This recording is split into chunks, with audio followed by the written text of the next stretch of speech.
Bismillahirrahmanirrahim. Assalamualaikum warahmatullahi wabarakatuh. Alhamdulillahi wa kafa. Wassalatu wassalamu ala rasulillahil mustafa wa ala alihi wa sahbihi wa man wafa, amma ba'd. Ikhwani wa akhawati, ahbaballahi wa rasulihi sallallahu alaihi wasallam. Usi nafsi wa iyyakum bitaqwallahi faqad fazal muttaqun fala tamutunna illa wa antum muslimun. Faqala ta'ala mudhakkiran bidzalika ya ayyuhalladzina amanu taqullaha haqqa tuqatih wa la tamutunna illa wa antum muslimun. Wa qala ya ayyuhan nasu ittaqu rabbakumul ladzi khalaqakum min nafsin wahidah wa khalaqa minha zawjaha wa batha minhuma rijalan katsiran wa nisaa'a wattaqullaha alladzi tasaaluna bihi wal arham innallaha kana 'alaikum raqiba. Sahabat-sahabat Al-Ihsan dimanapun Anda semua berada, baik yang menyaksikan kajian ini melalui Ihsan TV di tayangan YouTube, ataupun Bapak Ibu sekalian, sahabat-sahabat yang hadir di kesempatan kajian duha ini, saya ingin mengajak mari kita bersama-sama mengawali kajian duha kita ini dengan bersama-sama bersyukur kepada Allah Subhanahu wa taala bahwa kita masih diberikan kesempatan oleh Allah Subhanahu wa taala dalam nikmat sehat, kekuatan iman dan taufik untuk hadir di rumah Allah ini langsung mengikuti kajian duha ini untuk mendekat kepada Allah Subhanahu wa taala dengan penuh keikhlasan. Kita bermohon semoga amalan kita hari ini dicatat sebagai bagian amal soleh yang akan menjadikan dan memberatkan timbangan mizan kita di akhirat nanti. Bapak Ibu sekalian, bila kita menjadikan kegiatan ini sebagai amal soleh, sekiranya apa janji Allah yang sudah disampaikan dalam Al-Quran, saya mohon maaf ya, ini saya sampaikan untuk memperbaiki niat kita dulu. Jangan-jangan ada di antara kita yang hadir ke masjid ini hanya sekedar ingin bertemu dengan kawannya, sekedar ingin bertemu dengan teman-temannya, ingin tahu ustadznya, ingin bertemu dengan teman kerabatnya. Maka mulai masuk ke ruangan ini, di rumah Allah ini, perbaiki niat kita semuanya lillah karena Allah. Jadikan sebagai amal soleh. Kalau itu kita lakukan, perhatikan janji Allah. Quran dulu, tercantum di surah ke-16 An-Nahl ayat 97. Quran surah An-Nahl surah ke-16 ayat 97. Man 'amila shalihan min dzakarin aw untha wa huwa mu'minun falanuhyiyannahu hayatan thayyibah. Subhanallah. Siapa saja yang beramal saleh, melakukan satu amalan kebaikan karena Allah, baik lelaki ataupun perempuan, yang amalnya didasari karena iman kepada Allah Subhanahu wa taala, bukan karena yang lain. Perhatikan janji Allah, itu langsung menggunakan huruf fa, bukan waw, bukan thumma, tapi fa. Perhatikan bedanya huruf ini dalam tafsiran bahasa Arab.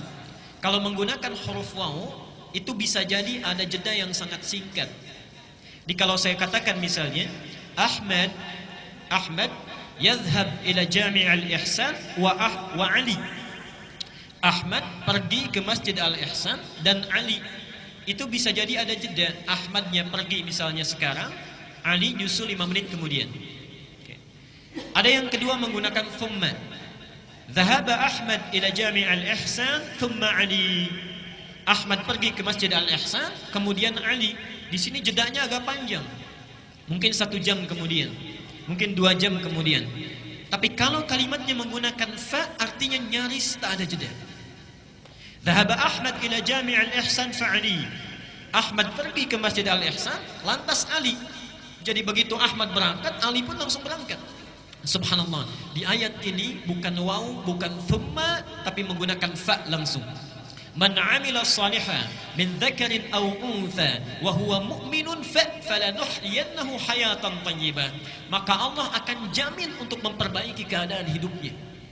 Subhanallah. Allah akan perbaiki keadaan hidupnya, bukan hayah biasa tapi hayatan thayyibah, dijadikan lebih baik dalam pandangan Allah Subhanahu wa taala.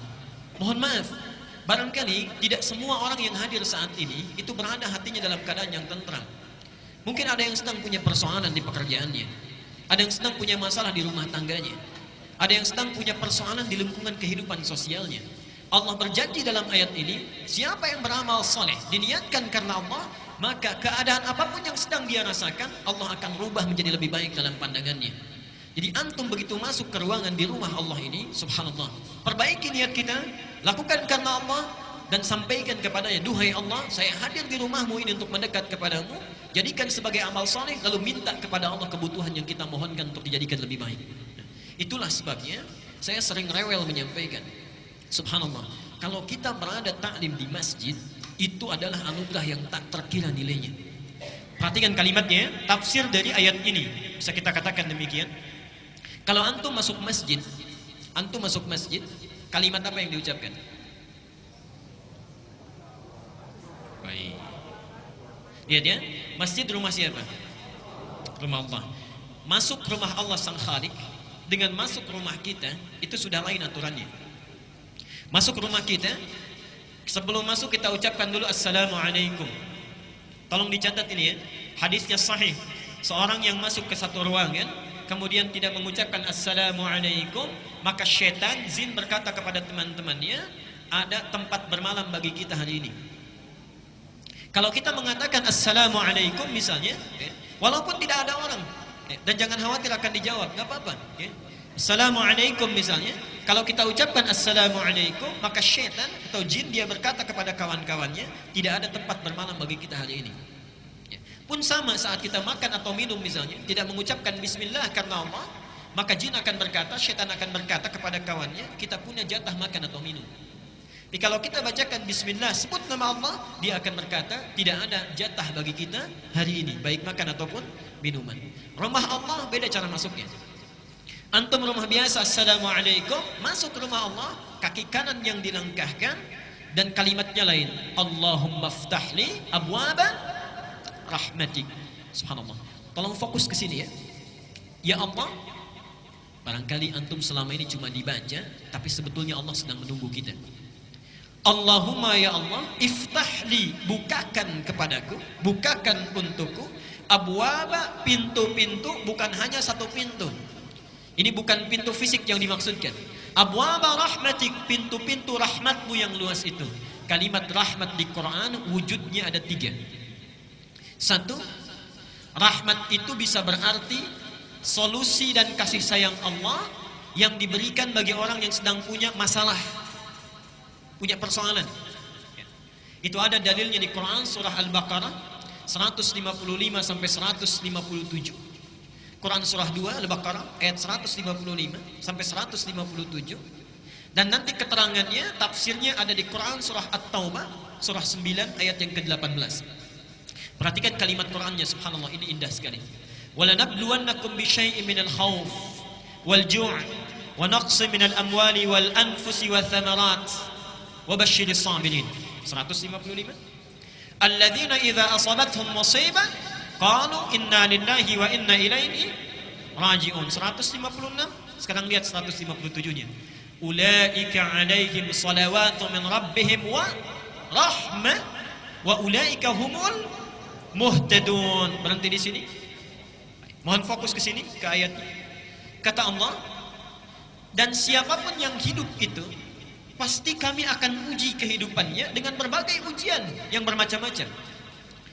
Minal khauf, ada yang gelisah, khawatir, takut. Di antara kita juga pasti itu ada yang gelisah. Tidak mungkin orang hidup tidak gelisah. Gelisah kalau anak terlambat datang ke rumah. Gelisah kalau suami telat. Gelisah kalau istri belum pulang jam sekian dan sebagainya. Gelisah kalau pekerjaan kita belum menghasilkan seperti yang diharapkan.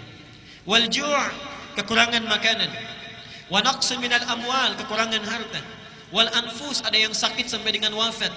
Wath thamarat, ada yang bekerja tapi hasilnya tidak sesuai harapan. Pasti kita akan alami itu. Seakan-akan, mohon maaf, manusia itu tidak akan luput dari masalah. Tidak ada orang hidup gak punya masalah. Kata Allah, wabashiris sabirin, berikan kabar gembira kepada orang yang sabar saat dia menerima ujian itu. Siapa mereka? Alladzina idza asabathum musibah qalu inna lillahi wa inna. Perhatikan rumusnya. Kita qalu di sini bukan hanya berkata, bukan. Kata qaul itu juga bisa berarti meyakini. Meyakini dengan sangat yakin. Jadi kalau antum sedang punya masalah, rumus cepatnya jangan mengeluh. Mengeluh itu tidak menyelesaikan persoalan. Antum datang ke sini ada macet, terjebak lampu merah. Antum keluh kesah sana sini, memarahi lampu, itu tidak akan berubah, tetap merah. Kita menggerutu, situasi tidak akan berubah. Jalan yang pertama kita lakukan, qalu inna lillahi wa inna ilaihi rajiun. Subhanallah, alhamdulillah, Allah sudah mengatur ini. Memang ini jalannya yang harus saya lalui. Kalau seseorang mendekat kepada Allah, lahir ketenangan dalam jiwanya. Kalau dia sudah tenang, dekat dengan Allah, perhatikan 157-nya. Ulaika alaihim salawatu min rabbihim. Satu. Orang-orang yang punya sikap seperti ini dipuji oleh Allah. Wa rahmah, kalau sudah dipuji diberikan rahmat. Apa bentuk rahmat itu? Wa ulaika humul muhtadun, diberikan solusi, petunjuk untuk menyelesaikan seluruh masalah-masalahnya. Subhanallah. Bapak Ibu sekalian, ketika antum masuk ke masjid, awas, di antara kita barangkali ada yang lupa. Dibuka pintunya, mengucapkan Allahumma ftahli abwaba rahmatik, bukakan pintu-pintu rahmatmu ya Allah. Ayat ini seakan-akan memberikan kesan Allah sedang menunggu kita punya persoalan apa. Diseakan-akan Allah ini di rumahnya ini sedang menunggu. Adakah di antara kita yang sedang gelisah hatinya? Adakah yang punya persoalan di pekerjaan dan hartanya? Adakah yang sedang sakit ingin meminta kesembuhan? Adakah yang sedang punya persoalan omsetnya barangkali tidak naik, stagnan, terus turun dan sebagainya? Antum masuk ke ruangan masjid, Allah sudah tunggu. Jadi kalau kita sudah berada di dalamnya, tunaikan salat 2 rakaat, duduk sibukkan diri kita untuk meminta kepada Allah Subhanahu wa taala. Orang yang minta diberi nama dengan muhtadun, kalau sudah diberikan diberi nama dengan muhtadin. Lihat di surah At-Taubah ayat ke-18 tadi, tafsirnya. Innama ya'muru masajidallahi man amana billah wa aqama as-salah wa ata az-zakah wa lam yakhsha illa Allah fa 'asa ulaika ay yakunu minal muhtadin.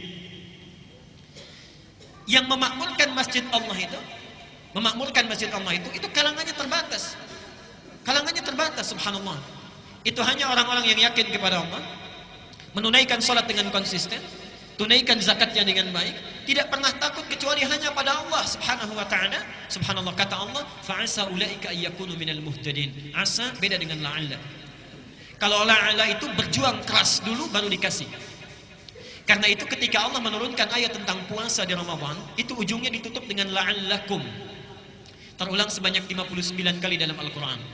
La'allakum itu artinya sesuatu baru diberikan kalau dia serius. Kalau serius. Karena itu jangan harap setiap orang yang puasa itu bisa takwa, belum tentu. Ketika la'allakum tattaqun menutup ayat Al-Baqarah 183, seakan-akan ada kesan yang bisa jadi takwa itu hanya orang yang serius puasanya. Yang tidak serius belum tentu dapat. Mungkin awal-awal puasa salatnya di saf terdepan, selesai puasa, maaf, masjidnya pun bisa tidak hafal. Mungkin bisa begitu. Hanya orang serius yang mendapatkannya. Tapi kalau antum bisa mendawamkan ke masjid, baru masuk saja, bahasanya bukan la'alla, asa. Asa itu kalau kita lakukan dengan yakin, Allah cepat kasih. Allah cepat kasih. Jadi mohon maaf ini ya, kalau antum sudah di masjid, ayo sibukkan. Sibukkan dengan mendekat kepada Allah. Peluangnya ada, antum sedang dinanti ini. Jangan kita menyibukkan diri dengan mengobrol, membicarakan keburukan orang lain dan sebagainya. Sudah, duduk di masjid, sibukkan meminta kepada Allah. Saya berikan rahasia untuk para ikhwan di sini, para ayah khususnya. Para sahabat itu rata-rata, termasuk ulama dan salafus salih, kalau pulang dari pekerjaannya Pak, itu mereka membiasakan mampir ke masjid, salat tahiyatul masjid di masjid, kemudian mereka mendekat, memanjatkan segala doa kepada Allah, menyerahkan hasil usahanya. Subhanallah, rata-rata mereka itu bisnisnya tidak pernah rugi, selalu untung. Tidak pernah rugi, selalu untung. Bayangkan masjid di masa itu belum ada karpetnya, alasnya masih tanah, atasnya pelepah kurma, kan? Mohon maaf, apa namanya? Tembok-temboknya itu sekatnya pelepah kurma, atasnya daun-daun kurma. Kalau masjid yang terbatas saja mereka sudah bisa melakukan dengan baik, maka antum masjidnya yang hadir di samping tempat kita, tempatnya bagus, ada AC-nya, karpetnya baik, segalanya cukup, belum sempat menyentuh kita untuk mendekat kepada Allah, maka dengan cara apa lagi Allah mesti fasilitasi. Itu bagian yang pertama. Yang kedua, rahmat itu juga bisa berarti ampunan Allah bagi orang yang punya dosa tanpa batas. Bagi orang yang punya dosa yang berlebih. Quran surah 39 ayat 53, Az-Zumar. Quran surah 39 ayat 53. Qul li ibadiyalladzina asrafu ala anfusihim la taqnatu min rahmatillah. Katakan Muhammad kepada hamba-hambaku yang berbuat dosa dengan israf. Israf itu berlebihan. Jadi kalau ada orang minum 1 gelas, yang ini 8 gelas. Ini makan 1 piring, yang ini 4 piring. Ini belanja sesuai kebutuhan, ini setiap yang dilihat harus dibeli, kalau perlu ngutang. Itu israf namanya. Ada orang israf berbuat dosa. Yang ini cuma gosip, yang ini bohong, yang ini mencuri, yang selanjutnya itu semuanya dilakukan. Gosip iya, bohong jalan, mencuri dilakukan. Terpikir dia untuk tobat, datang ke rumah Allah misalnya, dibuka pintu masjid, langkahkan kaki kanan, diucapkan Allahumma ftah li abwaba rahmatik. Berlaku ayat ini, la taqnatu min rahmatillah, jangan putus asa dari rahmat Allah. Ketika antum masuk ke sini, seakan-akan itu Allah sedang menunggu. Kalau bahasa bebasnya, Anda merasa punya salah apa? Punya dosa apa? Dan saya sangat punya keyakinan tidak ada di antara kita yang bebas dari dosa. Tidak ada. Bahkan kadang-kadang dalam ngaji pun kita masih ada dosanya. Karena itu ketika antum masuk, manfaatkan, minta mohon ampunan kepada Allah. Dan yang terakhir, rahmat itu juga bisa berarti karunia Allah yang berlimpah tanpa batas. Di dunia disebut dengan Rahman, di akhirat disebut dengan Rahim. Dan itu kita mintakan minimal 17 kali dalam sehari. Setelah Alhamdulillahirabbil alamin, apa yang kita baca? Ar-Rahmanir Rahim. Jadi mohon maaf, sunnahnya nanti dengan siapapun antum mengaji, kalau sudah masuk masjid, minta kepada Allah kemuliaan, Allah sedang menunggu, langsung sibukkan. Kalau kita tidak meminta kebaikan dari persoalan kita, minta diselesaikan. Yang kedua, minta ampunan dari dosa yang kita miliki. Dan yang ketiga, antum punya persoalan apapun dunia, mohonkan rahmat Allah Subhanahu wa taala. Semoga Allah memberikan kebaikan kepada kita dengan itu. Baik. Bapak Ibu sekalian, khususnya hari ini saya mohon kepada Bapak Ibu sekalian, perbanyak amal soleh kita. Jangan hanya dengan ta'lim saja. Pulang ke rumah, tingkatkan amal yang lainnya, jamaahnya, salatnya, tilawah Qur'annya. Kenapa? Karena nanti kita akan buka kajian kita ini dengan menyampaikan hadis Nabi Muhammad SAW tercantum di Sahih Al-Bukhari nomor hadis 518. Dan isi hadis ini hanya akan datang setahun sekali. Antum, saya, kita semua belum tentu bisa hidup sampai tahun depan. Kalau sudah sadar tidak mungkin hidup sampai tahun depan, belum tentu masanya, maka yang ada di hadapan kita jangan disia-siakan. Apa bunyi hadisnya? An Ibnu Abbas radhiyallahu anhuma. Hadis ini diriwayatkan oleh Ibnu Abbas, Abdullah bin Abbas. Semoga Allah memberikan ridha kepadanya dan kepada ayahnya Abbas. Qala, beliau menyampaikan, qala Rasulullah sallallahu alaihi wasallam, Rasulullah sallallahu alaihi wasallam bersabda, "Ma min ayyamin al-'amalu as-salihu ahabbu ila Allah fiha min hadhihi al-ayyam al-'ashr." Kata Rasulullah sallallahu alaihi wasallam, saya terjemahkan dulu bagian dari hadisnya. Tidak akan ditemukan hari-hari dari sepanjang hari yang dilalui oleh manusia setiap tahunnya, yang kalau kita beramal soleh di hari-hari itu, subhanallah, amal soleh kita akan sangat dicintai, diistimewakan, dilipat gandakan pahalanya oleh Allah dibandingkan hari-hari biasa. Itulah 10 hari pertama di bulan Dzulhijjah. 10 hari pertama di bulan Dzulhijjah. Kalau kita bertanya berapa gambaran pahalanya, perhatikan, sahabat memberikan ilustrasi. Qalu, para sahabat bertanya, "Ya Rasulullah, wahai Rasulullah, walal jihadu fi sabilillah, apakah jihad fi sabilillah tidak mampu menandingi pahalanya kalau kita beramal di 10 hari pertama Dzulhijjah ini dengan keutamaannya?" Qala Rasulullah sallallahu alaihi wasallam, dijawab oleh Nabi sallallahu alaihi wasallam, "Walal jihadu fi sabilillah." Bahkan jihad fisabilillah pun tidak bisa menandingi keutamaan amal soleh di waktu ini, illa rajulun, kecuali bila ada seseorang kharaja bi nafsihi wa malihi, yang dia berjuang dengan jiwa dan hartanya, thumma lam yarji' bidzalika min syai', kemudian dia tidak kembali lagi setelah dia berjihad, itu artinya wafat.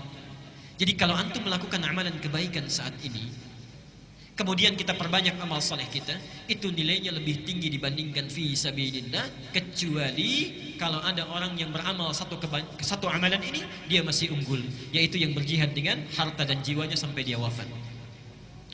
Maaf ya, saya berikan gambaran dulu sebentar. Ini penting, saya khawatir terlewat ya.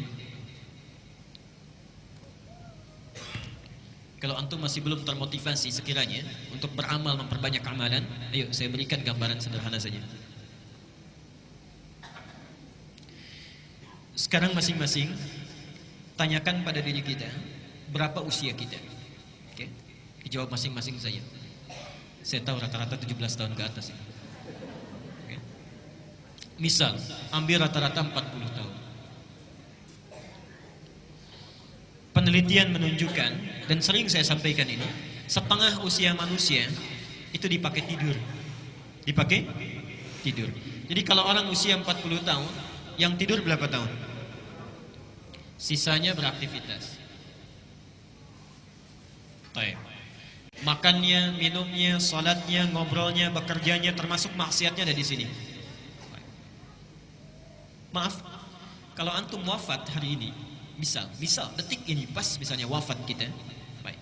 Kira-kira rumah kita yang kita bekerja keras puluhan tahun untuk dibangun itu dibawa tidak? Tidak, baik. Mobil dibawa? Handphone? Baik. Kalau tidak, diinfakkan aja di sini ya, supaya bisa ditukar nanti. Baik. Amal soleh ya.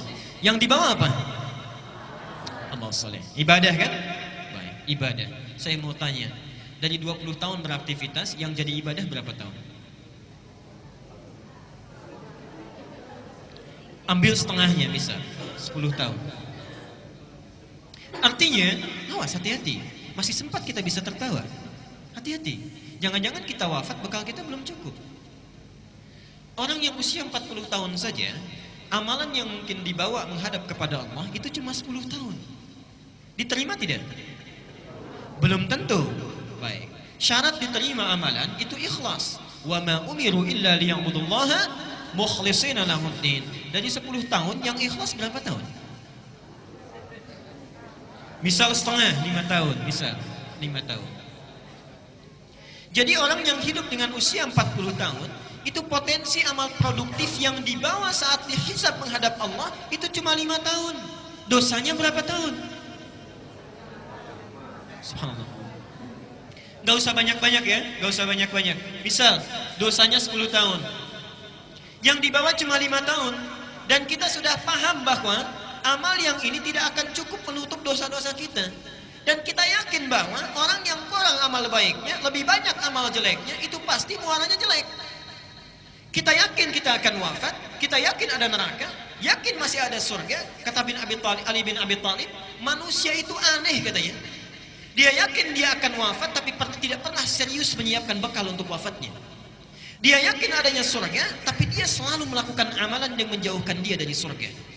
Dan yang lebih hebat, dia yakin dengan adanya siksa neraka, tapi selalu melakukan amalan yang menjerumuskan dia ke neraka.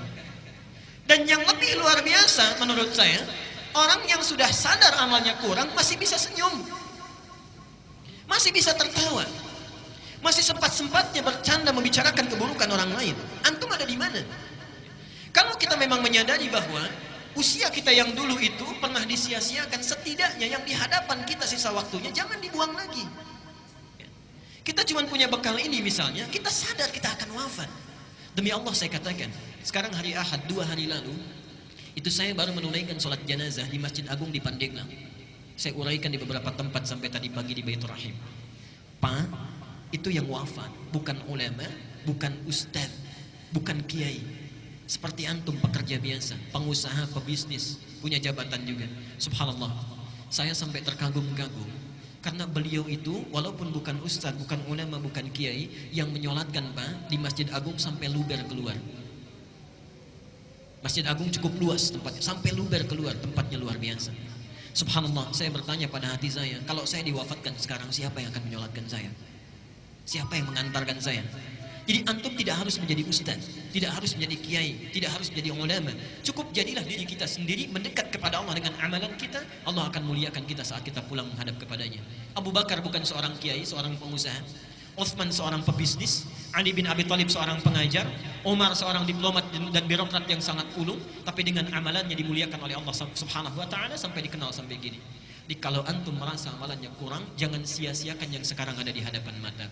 Kata Nabi, siapa yang beramal di 10 hari pertama Dzulhijjah dilipat gandakan bahkan minimal sama dengan jihad fi sabilillah. Jadi maksudnya kalau antum beramal sekarang bisa, mohon maaf, tilawah Quran saja. Sebelum Dzulhijjah kita baca Quran, berapa satu huruf kebaikannya, pahalanya? 10. Hadis At-Tirmidzi nomor hadis 2910. Siapa yang baca satu huruf saja Quran, dia dapat 10 kebaikan. Tapi kalau kita baca Quran di 10 hari pertama Dzulhijjah ini, subhanallah, berlaku kaidah dalam hadis, kalau disebutkan jumlahnya secara real, itu berarti batas minimalnya. Tapi kalau tidak disebutkan jumlahnya, artinya sangat banyak, tak terbatas. Saking banyaknya sulit untuk dituliskan berapa batas minimalnya. Saking banyaknya. Karena itu saya mohon, maaf, yang sebelum hari ini jarang baca Quran, boleh sekarang coba baca. Sebelum ini cuma 1 halaman, tingkatkan 1 lembar. Sebelum ini infak misalnya ada infak 10.000, sekarang tingkatkan 15.000 misal. Sebelum ini jamaahnya yang para ayah cuma 2 waktu saja, sekarang 5 waktu. Dan seterusnya. Dan di antara amalan terbaik yang pahalanya berlipat luar biasa adalah mencoba meneladani sunnah Rasulullah SAW. Dan itulah sebabnya kita berkumpul untuk belajar pada kesempatan kali ini. Bapak Ibu sekalian, karena itu mari kita manfaatkan, menghidupkan sunnah Nabi, setidaknya di 10 pertama Dzulhijjah ini, sehingga mudah-mudahan dengan itu semua, pahala yang didapatkan oleh kita dengan izin Allah menjadi semakin berlipat. Dan nyatalah janji Nabi SAW, man ahabba sunnati faqad ahabbani, wa man ahabbani kana ma'i fil jannah. Siapa yang mencintai sunnahku, maka dia telah mencintaiku, dan siapa yang mencintaiku, sungguh dia akan bersamaku di surga nanti. Mudah-mudahan dengan amal soleh kita hari ini, kita akan dipertemukan dan tinggal bersama Rasulullah SAW di yaumil akhir kelak. Tidak cukup dengan amin nanti itu ya, dilihat dulu, kemudian dipelajari dan diamalkan. Baik, mari kita teruskan dulu. Kita fokus sebentar. Kita sudah membahas beberapa tuntunan sunnah Rasulullah. Saya akan lihatkan slide-nya dengan cepat supaya kita mengingat kembali. Dan bukan sekedar mengingat, kalau saya tayangkan dari awal, artinya itu seperti bertanya pada diri kita masing-masing, antum sudah mengamalkan sejauh mana? Oke. Ingat, kita sudah beberapa bulan berlalu, jangan-jangan satu pun belum diamalkan. Mari kita lihat di dalilnya. Tuntunan saat bangun dari tidur. Saya ingatkan kembali. 1, duduk sejenak, sunnah Nabi-nya. Yang kedua, mengusap mata menghilangkan bekas ngantuk. Yang ketiga, baca doa bangun tidur. Alhamdulillahilladzi ahyana ba'dama amatana wa ilaihin nusyur. Saya ingatkan lagi, coba perhatikan kajian kita yang lalu. Ketika kita membaca doa itu bukan doa biasa. Alhamdulillahilladzi ahyana ba'dama amatana. Bersyukur kepada Allah yang memberikan kita kesempatan untuk hidup kembali setelah sebelumnya diwafatkan. Nah, artinya apa? Memberi kesempatan memperbaiki keadaan kita yang lalu. Jadi kalau antum misalnya kemarin sholatnya tertinggal, misalnya jamaahnya cuma 2 saja, sekarang diberi kesempatan hidup lagi, maka perbaiki yang kemarin. Kalau antum baca alhamdulillahilladzi ahyana ba'dama amatana tiap hari tertinggal terus, itu bukan alhamdulillahilladzi ahyana. Lihat yang kemarin gak baca Quran, sekarang diberi kesempatan, yuk hidup sekali lagi, baca Quran. Besoknya tingkatkan lagi. Jadi saat kita baca, kita sudah tahu amal apa yang akan ditingkatkan di hari ini. Wa ilaihin nusyur, lihat kalimatnya, ilaihi, dan kita yakin kepadanya, kepada Allah. Nusyur itu punya 2 arti. 1, bertebaran beraktivitas. Yang kedua, mohon maaf, kembali kepada Allah Subhanahu wa taala, artinya meninggal. Ketika kita mengucapkan ilaihin nusyur, artinya kami sekarang bertekad untuk bertebaran beraktivitas untuk mencari bekal pulang. Artinya orang yang membaca doa ini, dia sudah siap berkomitmen menjadikan semua aktivitasnya sebagai ibadah kepada Allah Subhanahu wa taala. Jadi kalau antum baca alhamdulillahilladzi ahyana ba'dama amatana wa ilaihin nusyur, tapi minumnya tidak disebut nama Allah, itu doanya ada yang kurang sempurna. Berangkat ke kantor tidak menyebut nama Allah, bismillah, ada yang kurang sempurna. Orang yang membaca doa itu setiap detik di ibadah. Subhanallah.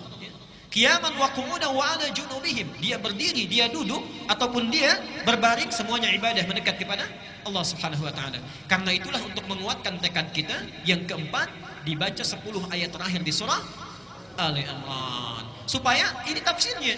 Ketika membaca wa ilaihin nusyur, apa tafsirnya? Inna fi khalqis samawati wal ardi wa ikhtilafil laili wan nahari la ayatin liulil. Seterusnya, alladzina yadhkuruna Allaha qiyaman wa qu'udan wa 'ala junubihim. Subhanallah. Jadi antum kalau baca doa ini, para ayah, berangkat ke kantor, bismillah, jadikan ibadah. Macet, bismillah. Baca Quran, bismillah. Minum, bismillah. Semua jadi ibadah. Kalau antum tinggalkan ini, rugi kita.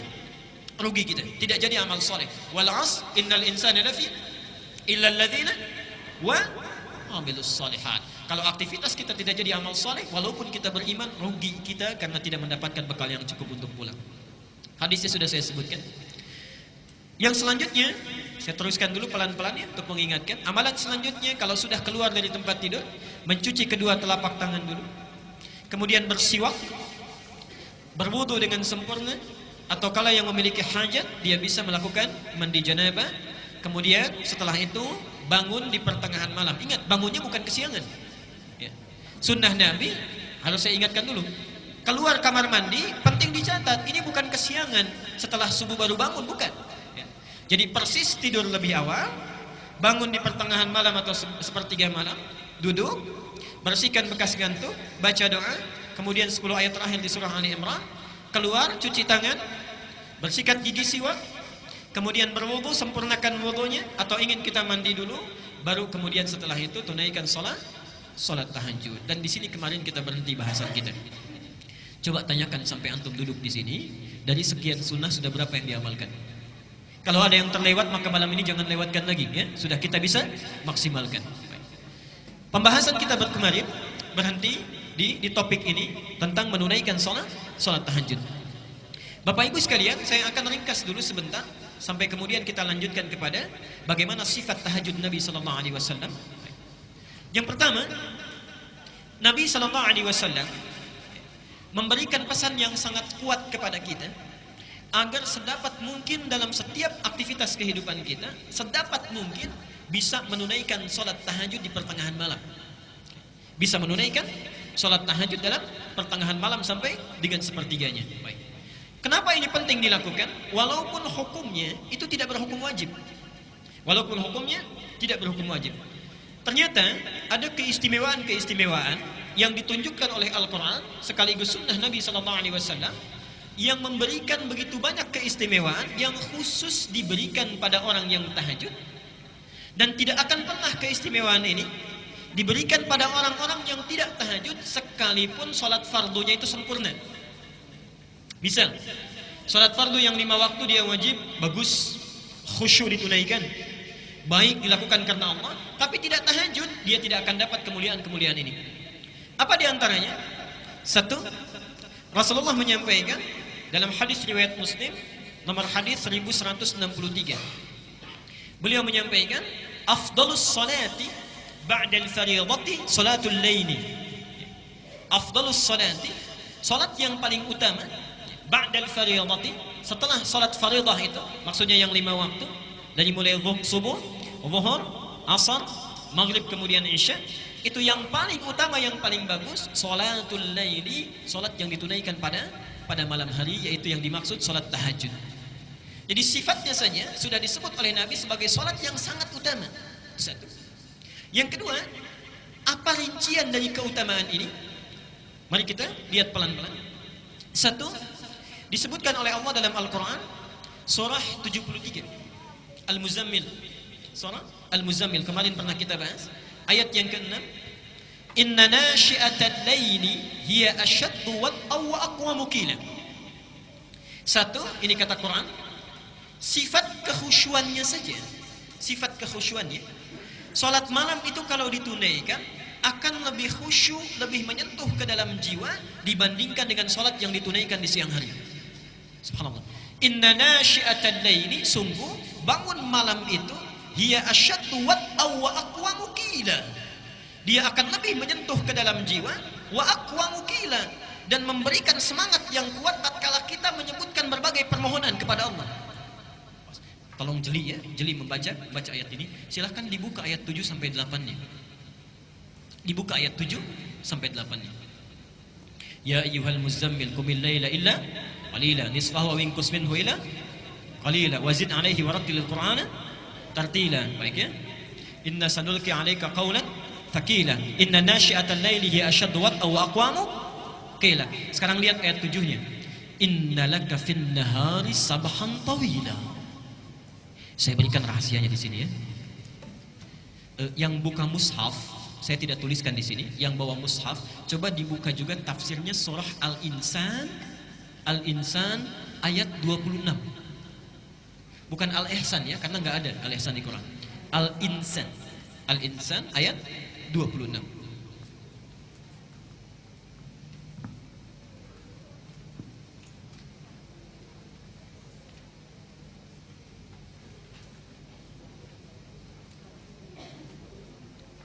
Saya akan tunjukkan betapa Allah menyindir kita dengan bahasa yang sangat halus sekali.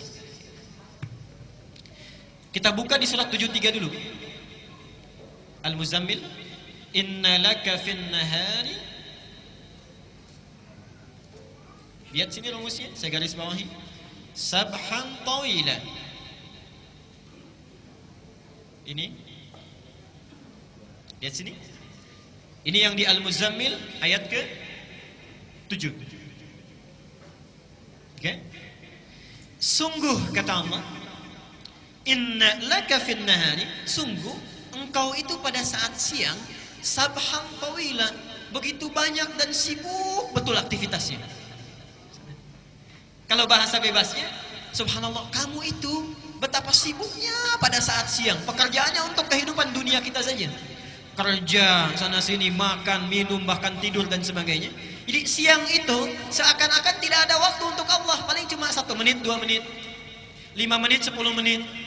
Kadang-kadang sholatnya juga kalau ada rapat buru-buru. Ibu juga misalnya sedang sholat, dengar ada diskon, kadang-kadang buru-buru. Ya. Subhanallah. Innalaka fin nahari sabhan tawila. Kata Allah, kamu itu saat siang begitu sibuk luar biasa. Wadhkur isma rabbika wa tabattal ilaihi tabtila. Subhanallah. Perhatikan di sini ya. Kata Allah, kenapa tidak luangkan waktu sedikit saja di malam hari agar engkau bisa berzikir kepadaku? Siang hari kita sibuk dengan makhluk, kapan waktunya untuk sang Khalik? Sedangkan setiap waktu Allah memperhatikan kita. Dan hebatnya manusia, kalau lagi butuh cepat ke Allahnya minta gitu kan? Allah menyindir kita dengan sangat halus. Anda itu siang kok sibuk sekali. Kalau malam dipakai apa? Sudah siang sibuk, malam tidur juga. Siangnya sibuk, wa ja'alna an-nahara ma'asha, sibuk beraktivitas, malamnya tidur. Cita-cita masuk surga. Cita-cita masuk surga. Kata Allah, subhanallah, wadhkur isma rabbika wa tabattal ilaihi tabtila. Kenapa tidak luangkan waktu sedikit saja untuk menyebut nama Tuhanmu, mendekat kepada Allah? Baik. Nah, disebut di ayat lain di Al-Insan itu, di Al-Insan maaf, ayat ke-26. Perhatikan di situ. Wa minal laili fasjud lahu wasabbihhu lailan tawila. Lailan tawila. Dan di antara sementara malam, tidak usah semuanya. Allah nggak minta kita semua malam, tidak. Sedikit saja kita bangun. Kemudian sujud kita, salat pada Allah. Wasabbihhu, dan banyak bertasbih menyebut namanya. Lailan tawila. Lihat sini sebentar. Garis bawahi dulu. Saya tidak akan menafsirkan yang ini dulu. Saya akan tafsirkan yang ini dulu. Bapak Ibu sekalian, perhatikan bedanya Allah dengan makhluk, sang Khalik dengan makhluk. Kalau makhluk minta, manusia minta, biasanya setiap permintaan dan perintahnya itu harus ada kompensasi, timbal balik. Sifat kedua, kalau diminta sekali masih mungkin beri, walaupun kemungkinannya juga belum tentu diberi. Walaupun kemungkinannya belum tentu diberi. Pak, boleh minta kertas 1? Mungkin diberi. Boleh minta handphonenya? Belum tentu diberi, baik kan? Belum tentu diberi. Minta sekali diberi, kedua kali belum tentu diberi, 3 kali bisa marah. Sang Khalik lain, diminta sekali senang, 2 kali lebih senang, berkali-kali sangat senang. Tidak minta malah marah, tidak minta malah marah. Dan hebatnya ketika Allah menyindir kita untuk coba bangun sedikit saja, tujuannya bukan supaya kita menunaikan sholatnya, bukan. Tapi Allah tahu bahwa barangkali saat kamu sibuk itu kamu punya banyak masalah. Subhanallah. Ini sindiran sangat halus sekali, seakan-akan dengan sifat rahmatnya. Hai hambaku, barangkali engkau saat sibuk di siang hari, waktu kamu itu padat, barangkali punya masalah. Coba bangun sedikit saja, saya selesaikan masalah yang kamu miliki pada saat siang itu. Apa masalahnya? Coba lihat. 1, lihat kata Allah pahalanya Al-Isra ayat 79 sampai 82. Saya cepat, saya uraikan pertemuan yang lalu. 1, Wa minal laili fatahajjad bihi nafilatan laka asa satu ayyab'atsaka rabbuka maqaman mahmuda. Allah akan angkat derajat, karir, pekerjaan orang yang punya masalah ditempatkan di karir terbaik. Seakan-akan saat malam antum sibuk kalau bekerja siang hari, malam itu ditunggu. Ada nggak yang punya masalah di pekerjaannya? Wa qur rabbi adkhilni mudkhala sidqin. Ya Allah, mohon bimbing kami memulai pekerjaan ini dengan baik. Orang yang tahajudnya itu bangun dia ditunaikan, maka Allah akan bimbing dia mengawali aktivitasnya dengan bimbingan terbaik. Wa akhrijni mukhraja sidqin. Subhanallah.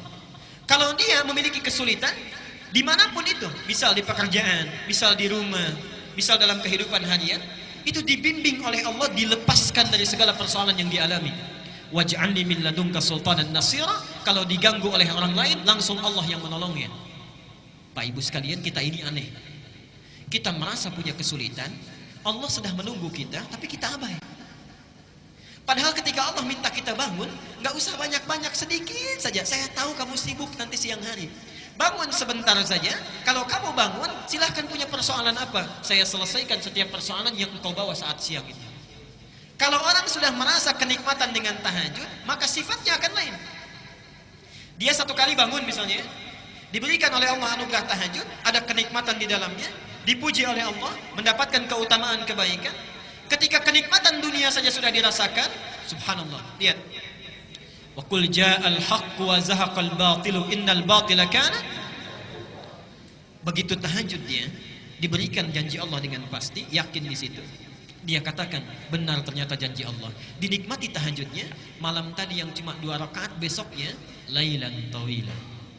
Jadi yang ini menunjuk kepada orang yang berhasil tahajudnya, yang tadinya sabhan tawila sekarang dibalik sabhan tawila siangnya, lailan tawila malamnya.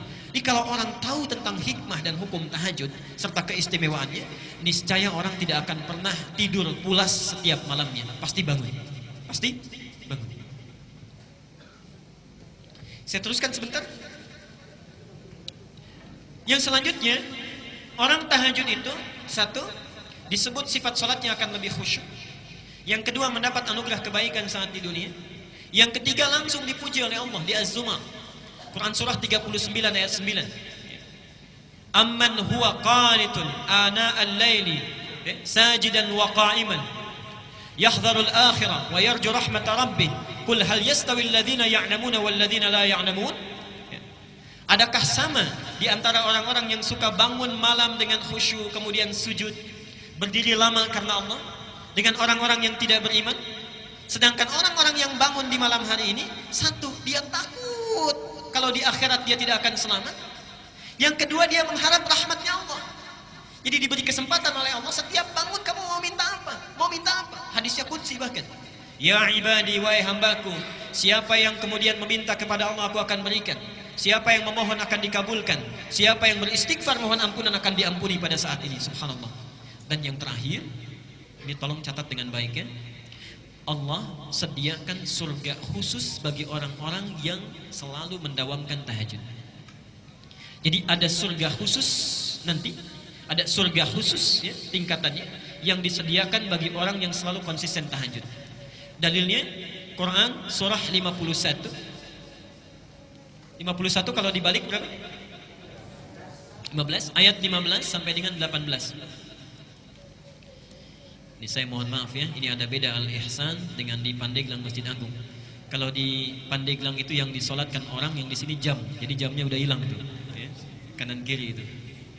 Disampaikan tadi jamnya sudah mati Pak kali, jadi nggak sempat lihat jam berapa sekarang. Tapi saya teruskan sebentar. Perhatikan ayatnya. Innal muttaqina fi jannatin wa 'uyun. Sungguh ada orang-orang yang bertakwa itu yang tinggalnya nanti di taman surga.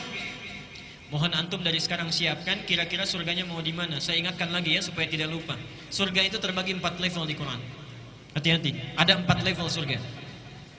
Nanti di setiap level ini sering orang mohon maaf agak keliru memahaminya. Setiap levelnya di situ nanti ada tingkatan, ada surga Aden sampai yang tertinggi Firdaus. Level pertama paling tinggi itu surga bersama Rasulullah sallallahu alaihi wasallam. Surga bersama Rasulullah sallallahu alaihi wasallam. Di sini dibagi 2. Ada yang langsung bersama Nabi, ada yang bertetangga dengan Rasulullah SAW, yang langsung bersama Nabi. Hadisnya sahih, man ahabba sunnati wa faqad ahabbani wa man ahabbani kana ma'i fil jannah. Siapa yang cinta dengan sunnahku, maka dia sungguh telah mencintaiku, dan siapa yang mencintaiku, maka dia akan bersamaku di surga nanti. Kana ma'i, yarhamukallah, kana ma'i, dia akan bersamaku. Yang bertetangga dengan Nabi, perhatikan hadisnya, ana wa kafilul yatimi kahataini fil jannah. Saya dengan pemerhati anak yatim nanti seperti ini di surga, dekat, ya, dekat, bertetangga. Level kedua, itu orang yang tinggal di taman surga.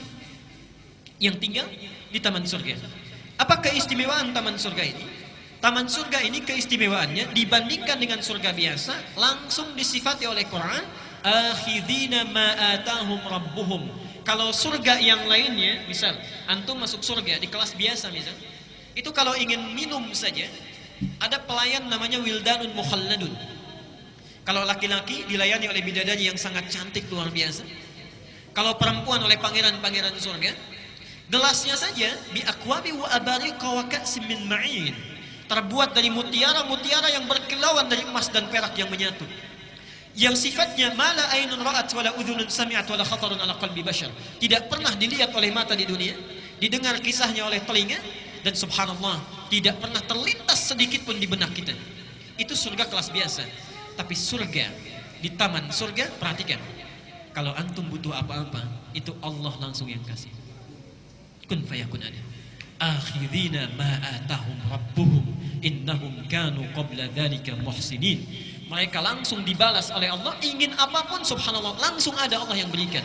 Sungguh mereka itu adalah orang-orang yang ihsan saat di dunia. Apa cirinya?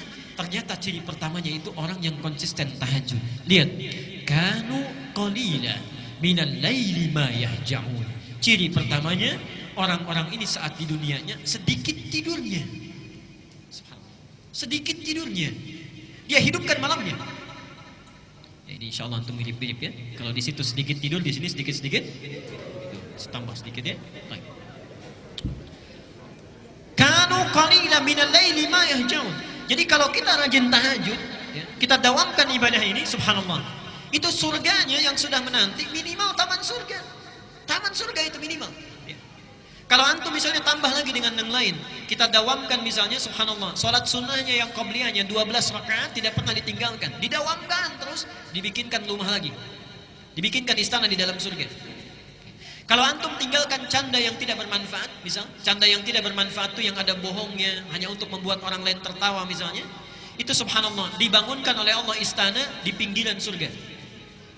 Di pinggiran surga. Alhamdulillah masih penting dapat istana, ya. Di pinggiran surga. Baik, villa lah kalau dalam bahasa kita. Kalau orang yang meninggalkan perdebatan, misal ada debat kusir dan lain sebagainya, kita sudah tidak nyaman dengan itu, kita tinggalkan karena Allah, dibangunkan di dalam surga. Dan orang yang memelihara amal-amal solehnya, diperbaiki lagi, dibangunkan rumah di puncak tertinggi di surga. Sekarang, antum kira-kira sudah merencanakan mau tinggal di mana? Saya cuma kasih 2 pilihan. Kata Quran, minimal, ini yang paling minimal. Minimal itu kita harus ada di kelas 3.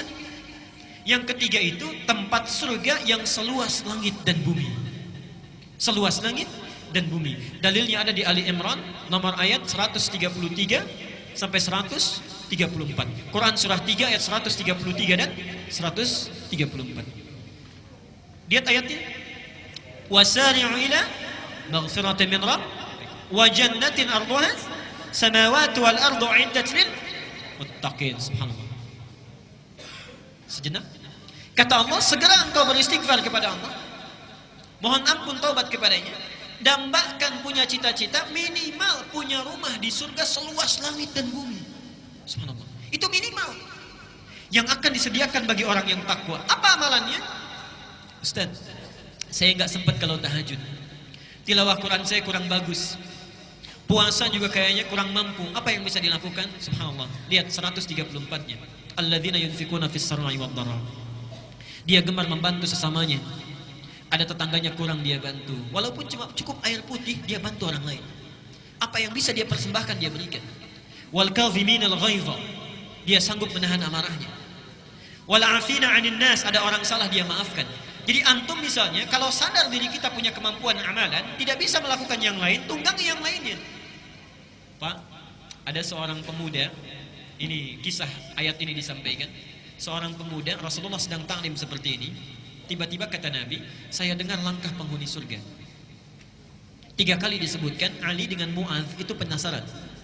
Ketika penasaran diikuti sampai rumahnya, dilihat orang ini satu tidak tahajud. Yang kedua, bacaan Qur'annya terbata-bata, tidak lancar. Subhanallah. Yang ketiga, saat Mu'adz dan Ali puasa, dia tidak puasa sunnah. Besoknya penasaran ditanya, kata orang ini, kata pemuda ini, lastu min ahli tahajud. Saya memang tidak mendawamkan tahajud. Walastu min ahli siyam. Saya pun bukan termasuk orang yang ahli puasa. Walam ujid qiraatul Qur'an, dan bacaan Quran saya tidak sebagus kalian. Perhatikan jawabannya. Walakin indi amalun afrahu bihi amama rabbi. Tapi saya punya satu amalan yang saya harapkan banggakan di hadapan Tuhanku Allah Subhanahu wa taala. Apa amalannya? Setiap sebelum tidur berusaha memaafkan orang yang punya salah kepadanya. Berusaha memaafkan orang yang punya salah kepadanya. Yang terakhir, ini surga yang keempat, ini tingkatannya para ulama mengistilahkan surga kelas ekonomi yang biasa. Tidak disebutkan bagaimana keutamaannya, yang penting surga saja, surga saja. Nabi hanya menggambarkan mala ainun ra'at wala udhunun sami'at wala khatarun ala qalbi bashar. Kalau antum bercita-cita dari sekarang, tolong rencanakan kira-kira satu keluarga mau di mana. Awas ya, ini saya serius. Jangan sampai ibunya itu ada di tingkat 3, bapaknya di tingkat 2. Yang menarik, anaknya di tingkat 1. Awas, hati-hati. Berlaku hadis Nabi, saat kita masuk surga, dibukakan pintu surga, itu baru masuk, tempatnya belum. Kita memiliki tempat kita, itu diminta baca Quran dulu. Faqra wa rattil, fa inna akhira qiraatika akhiru manzilatika. Baca Quran yang biasa engkau baca di dunia itu dengan tartil. Kenapa bahasanya ada tartil? Tartil di sini agak panjang, karena ibu bapak sekalian, saya ilustrasikan dan tidak sesuai gambaran ini dengan kenyataannya nanti. Allahu a'lam. Ketika orang diminta masuk oleh malaikat ke surga, dibukakan pintu surga, ya. Salamun alaikum bima sabaratum. Selamat, Anda bisa masuk surga dengan sabar, karena sabar saat di dunia. Udkhuluha bisalamin aminin. Silahkan masuk dengan tentram. Baru masuk. Saat akan naik ke tempatnya di surga, diminta baca Quran dengan tartil. Kenapa bahasanya itu agak lambat kemudian tartil? Subhanallah. Karena orang saat naik ke surga, baru satu tingkat melihat keindahan yang luar biasa. Seakan-akan dia tidak mau cepat-cepat, ingin dilihat dulu, naik lagi. Fa inna akhira qiraatika akhiru manzilatika. Di akhir bacaan kita, disitulah kita tinggal. Mohon maaf, digambarkan dalam riwayat, banyak orang yang menyesal masuk surga. Orang menyesal masuk neraka, wajar. Tapi masuk surga, ada sesuatu yang aneh. Kenapa menyesal? Yang satu ketika naik, baca biasa 10 ayat, temannya 20 ayat. Begitu berhenti di situ, temannya naik ke atas. Yang satu 30 ayat, temannya naik ke atas. Yang satu lebih tinggi lagi. Awas, jangan-jangan anak antum hafal Quran, antum biasanya baru 10 ayat. Ibunya baru 30 ayat. Anaknya sudah di atas, orang tuanya masih di bawah. Sedangkan Allah menawarkan saat kita di dunia. Surah 53 ayat 21. Allah menyediakan satu surga untuk keluarga besar. Walladzina amanu wattaba'athum dzurriyyatuhum biimanin alhaqna bihim dzurriyyatahum. Dan para orang tua yang beriman, kalau diikuti oleh anak cucunya baik seluruhnya, maka kami akan himpun mereka di satu tempat di surga langsung. Satu tempat di surga. Baik. Karena itu saya mohon, saat ini kalau kita belajar tahajud, bapak kalau bangun jangan sendirian, Pak. Lihat, rencanakan dengan istri, Ma, kita bangun malam ini. Istri juga begitu, Pak, kita bangun malam ini. Kalau capek mungkin papa yang istirahat atau sebaliknya. Kemudian mama yang berdoa. Anak punya kemampuan, bangunkan. Subhanallah.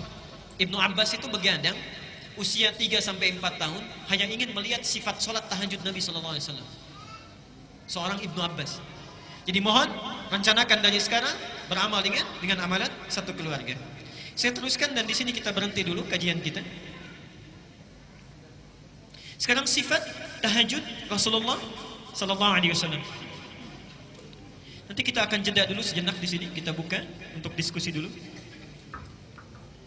Bapak Ibu sekalian, kalau sekarang kita sudah merencanakan, insya Allah saya akan bangun malam nanti misal, Kemudian kita sudah siap untuk tahajud. Bagaimana cara Nabi mengajarkan kita tahajud? Bagaimana sifat sholatnya? Disampaikan oleh para sahabat yang lebih banyak diriwayatkan oleh kerabat Nabi Sallallahu Alaihi Wasallam. Ada diantaranya Aisyah, diantaranya Ibnu Abbas, dan diantaranya Ibnu Umar. Mari kita lihat beberapa keterangannya. Satu, dari segi bacaannya, Nabi Sallallahu Alaihi Wasallam diriwayatkan hadis dari Al-Bukhari nomor hadis 3569 dan hadis Muslim nomor hadis 738. Ini hadis diterima dari Aisyah radhiyallahu anha. Kata Aisyah, adalah Rasulullah sallallahu alaihi wasallam selalu menunaikan qiyamul lail, salat malamnya itu. Selalu menunaikan salat malamnya, baik di Ramadan ataupun di luar Ramadan. Kata Aisyah, itu ditunaikan dengan 4 rakaat. Jangan tanya tentang bagus bacaannya. Jangan tanya tentang panjang bacaannya. Kadang disatukan, jangan tanya tentang panjang dan bagusnya. Artinya apa? Sunnah saat kita menunaikan tahajud, mohon maaf, kita bisa fokus di sini.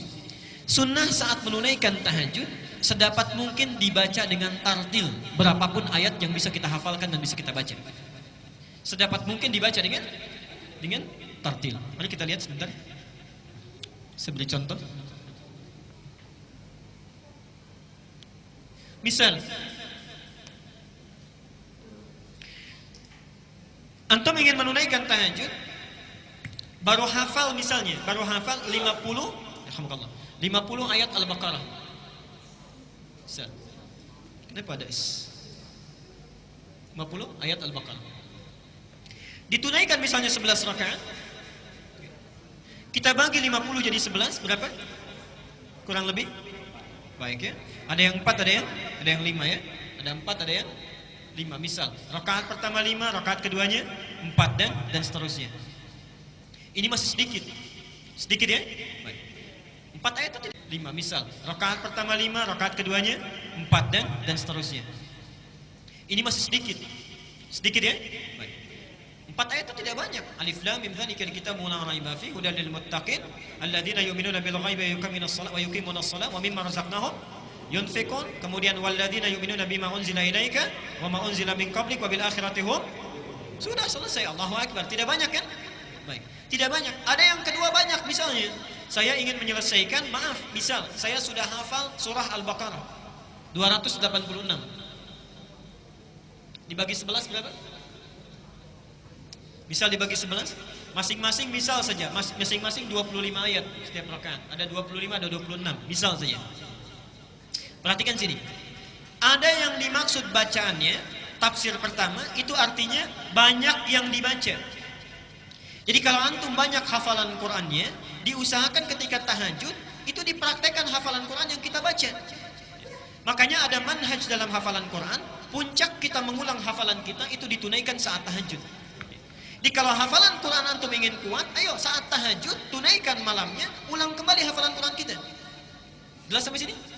Jadi yang pertama, sifat banyak bacaannya, banyak.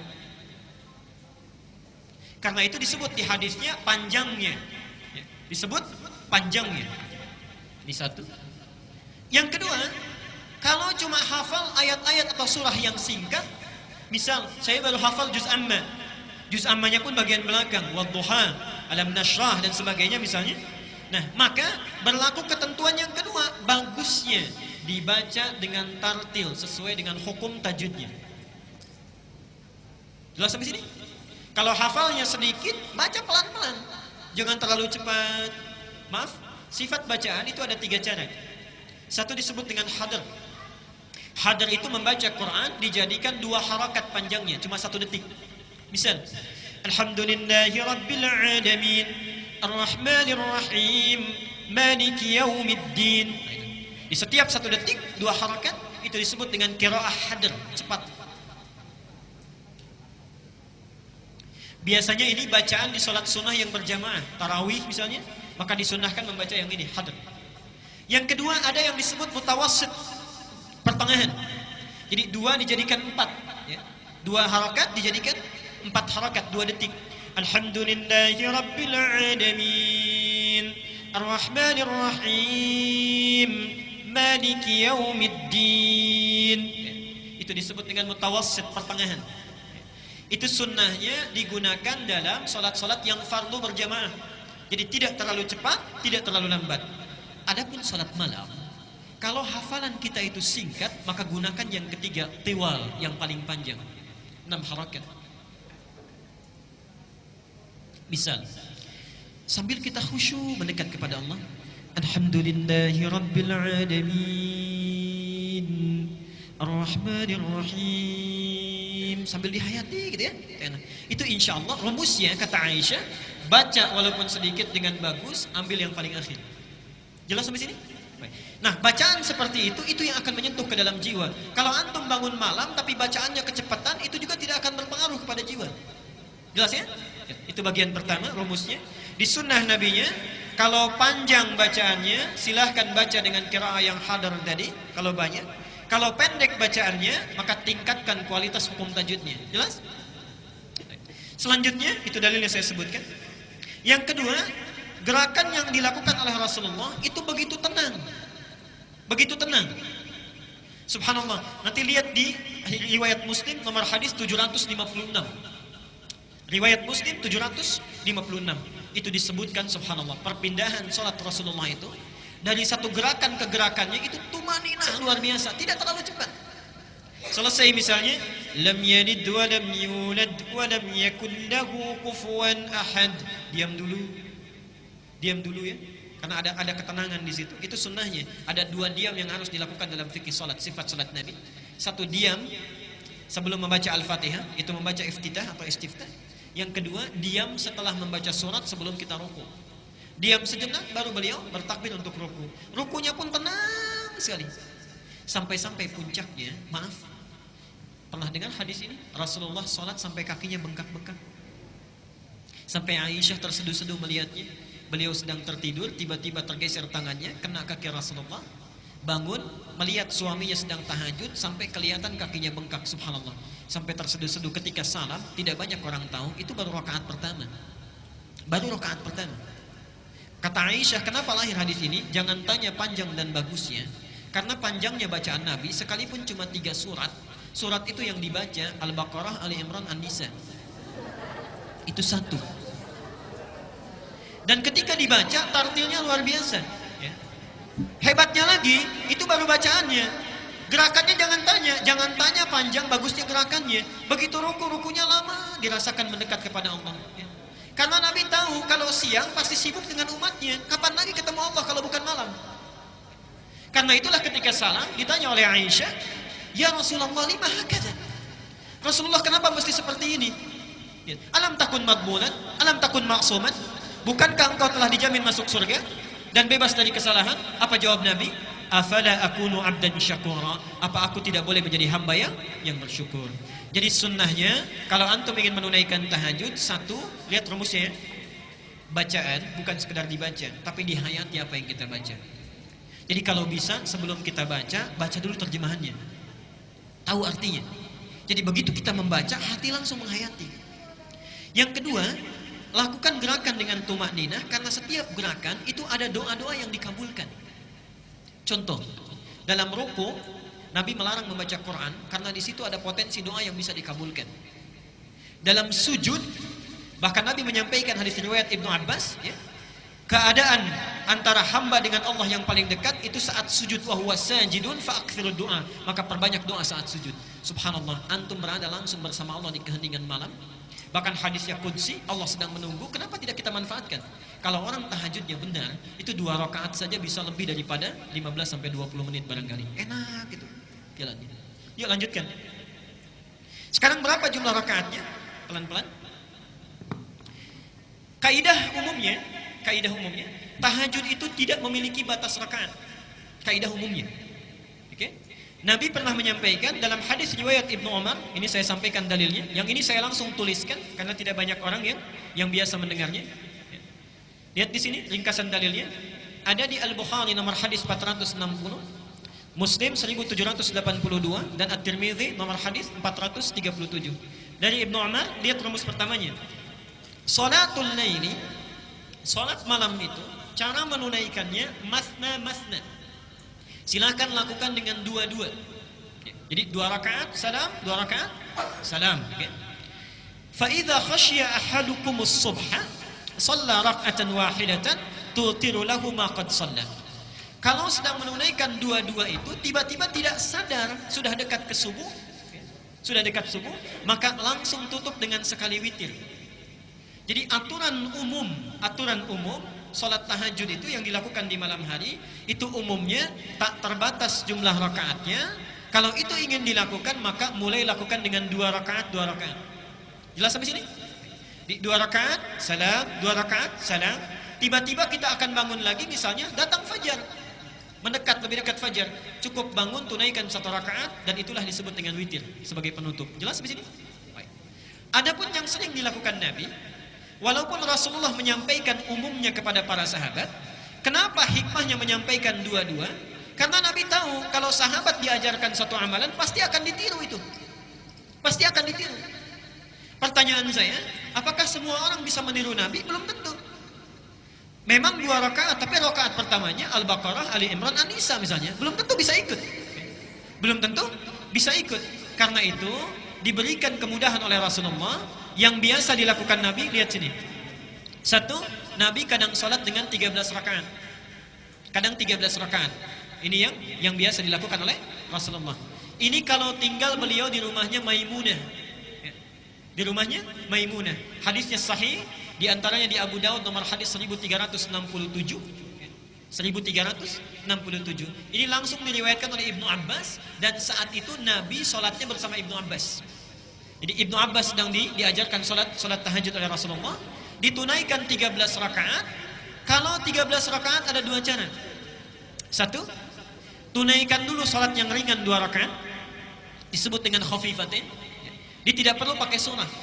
Kita sholat misalnya takbir saja, Allahu Akbar, kemudian langsung kita baca Al-Fatihah, iftitahnya sedikit saja, langsung Al-Fatihah gitu ya, sampai dengan waladhdallin, amin, kemudian rukuk.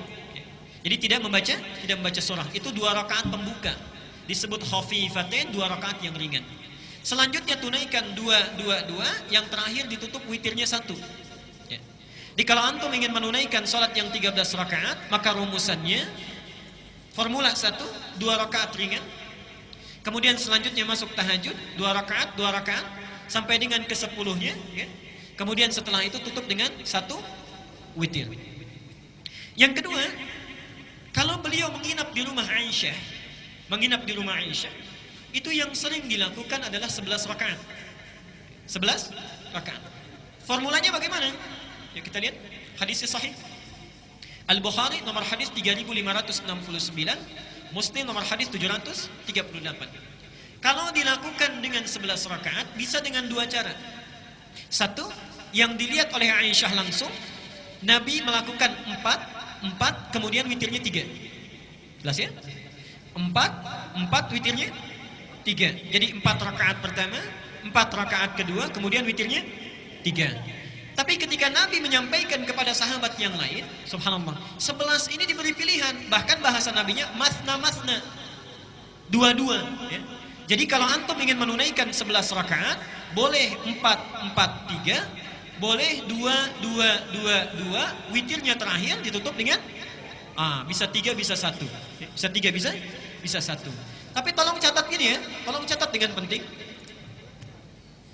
Sifat salat Nabi, kalau beliau melakukan di 4-4-3, itu biasanya di setiap rakaatnya, misal yang 1, yang 4 ini, itu banyak yang dibaca, ditamatkan, diselesaikan. Misal 4-4-3, dari 4-4-3 ini ingin menamatkan misalnya, mohon maaf, 4-4-3 11 juz. Di setiap satu berdiri 1 juz misalnya, 1 juz. Jadi sekali 4 rakaat ini berapa juz? 4 juz. Ringan itu insya Allah. Demi Allah saya katakan ringan. Ketika antum berdiri, ringan itu ya, insya Allah. Yang berat berdirinya. Lihat sini, sebentar. Perhatikan sini ya. Ini 4, ujungnya 3. Tapi kalau dipecah oleh beliau menjadi 2, kemudian 1 atau 3, perhatikan rumusnya. Ini sebetulnya rumus untuk memudahkan supaya kita tidak berdiri terlalu lama kalau tidak kuat. Contoh, ini kan 4. Antum tahan nggak berdiri sampai 4 juz?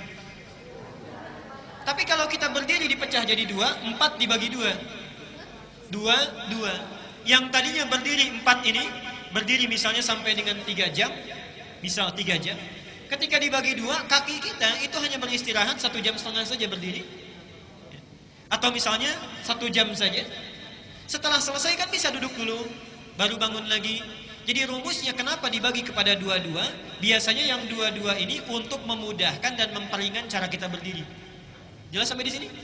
Baik. Jadi kalau antum ingin nyaman, banyak berdirinya, banyak turun naiknya, silahkan tunaikan 2-2-2-2. Kalau sekiranya ingin menamatkan Qur'annya, sanggup berdirinya, silahkan tunaikan 4-4-3. Jelas sampai di sini? Baik.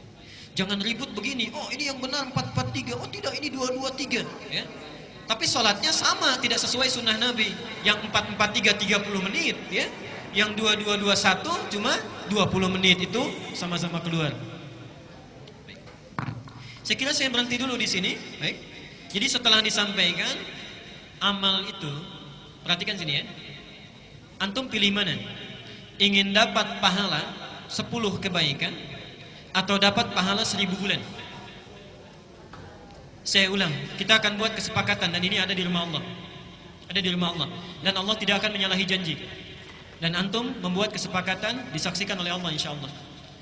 Ada tawaran, dapat 10 kebaikan pahala, dapat 1000 bulan.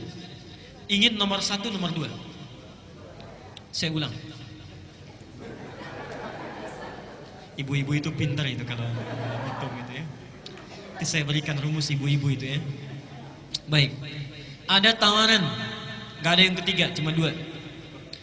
Pilih salah satu. Ingin dapat 10 kebaikan, ingin dapat 1000 bulan. Baik, dua-duanya, gak ada masalah. Baik, alhamdulillah. Perhatikan sini ya. Yang gak jawab masih ragu-ragu itu. Kalau antum bawa ilmunya saja hari ini, itu dapat 10 kebaikan. Tapi kalau antum amalkan malam ini, ilmu yang langsung diamalkan dengan amalan, perhatikan, yang langsung diamalkan dengan amalan, itu minimal pahala yang kita dapatkan 1000 bulan kebaikan. Kita mengamalkan amal ibadah dengan ilmunya, itu bedanya 1000 bulan dengan yang hanya sholat tanpa ilmu. Satu.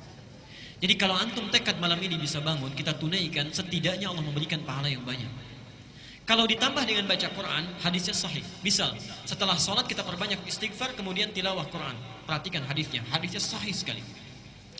Orang yang membaca Al-Quran, kemudian dia mengamalkan kandungannya, maka akan dibangkitkan saat yaumul hisab, membawa mahkota yang sinarnya sangat terang, lebih terang dari mentari yang masuk ke dalam rumah-rumahnya, dipakaikan di kepala kedua orang tuanya. Saya ingin tanya, maaf ya, sampai detik ini, antum sudah semaksimal apa berbuat baik kepada kedua orang tua? Jangan katakan orang tua saya sudah tidak ada mantan orang tua. Sudah sebaik apa? Kalau maaf ya, tolong dibawa ini sampai ke rumah. Kalau antum masih ada orang tua, jangan tunggu hari esok untuk berbuat baik. Muliakan dari sejak sekarang, bagaimanapun caranya. Karena demi Allah saya katakan, saya dari kecil dirawat sampai tumbuh dari SD, masuk ke pesantren sejajar dengan satu thanawi ya, satu SMP, ayah saya wafat. Saat sudah sanggup kita berbuat satu kebaikan, orangnya sudah tidak ada. Jadi jangan sampai antum mengalami hal yang sama dengan apa yang saya alami. Ada orang tua berbuat baik, jangan sungkan kita. Tapi kalau sudah tidak ada, sulit lagi kita untuk berbuat baik. Kalau antum orang tuanya sudah tidak ada, sekarang diberikan peluang kebaikan. Setiap kita baca Quran mengamalkan, ada peluang kita memberikan mahkota bagi kedua orang tua kita nanti. Awas, hati-hati. Orang tua yang lainnya mendapatkan mahkota, orang tua kita hanya tersenyum atau bahkan sedih, anak kita tidak membawa apa-apa. Karena itu ilmunya sudah saya sampaikan, malam ini tinggal kita praktekkan. Semoga Allah memberikan kebaikan kepada kita semuanya. Saya kira kita cukupkan dulu untuk teorinya. Kita beri kesempatan untuk ada yang ingin berdiskusi atau menanyakan hal yang ingin disampaikan. Kita buka dulu ke dalam 2 termin, satu terkait dengan topik, yang kedua barangkali ada yang di luar topik tapi ada yang hendak didiskusikan. Saya persilakan. Para ibu boleh kalau ingin menuliskannya, silakan bisa disampaikan ke depan. Yang dekat dengan mic dulu barangkali. Silakan.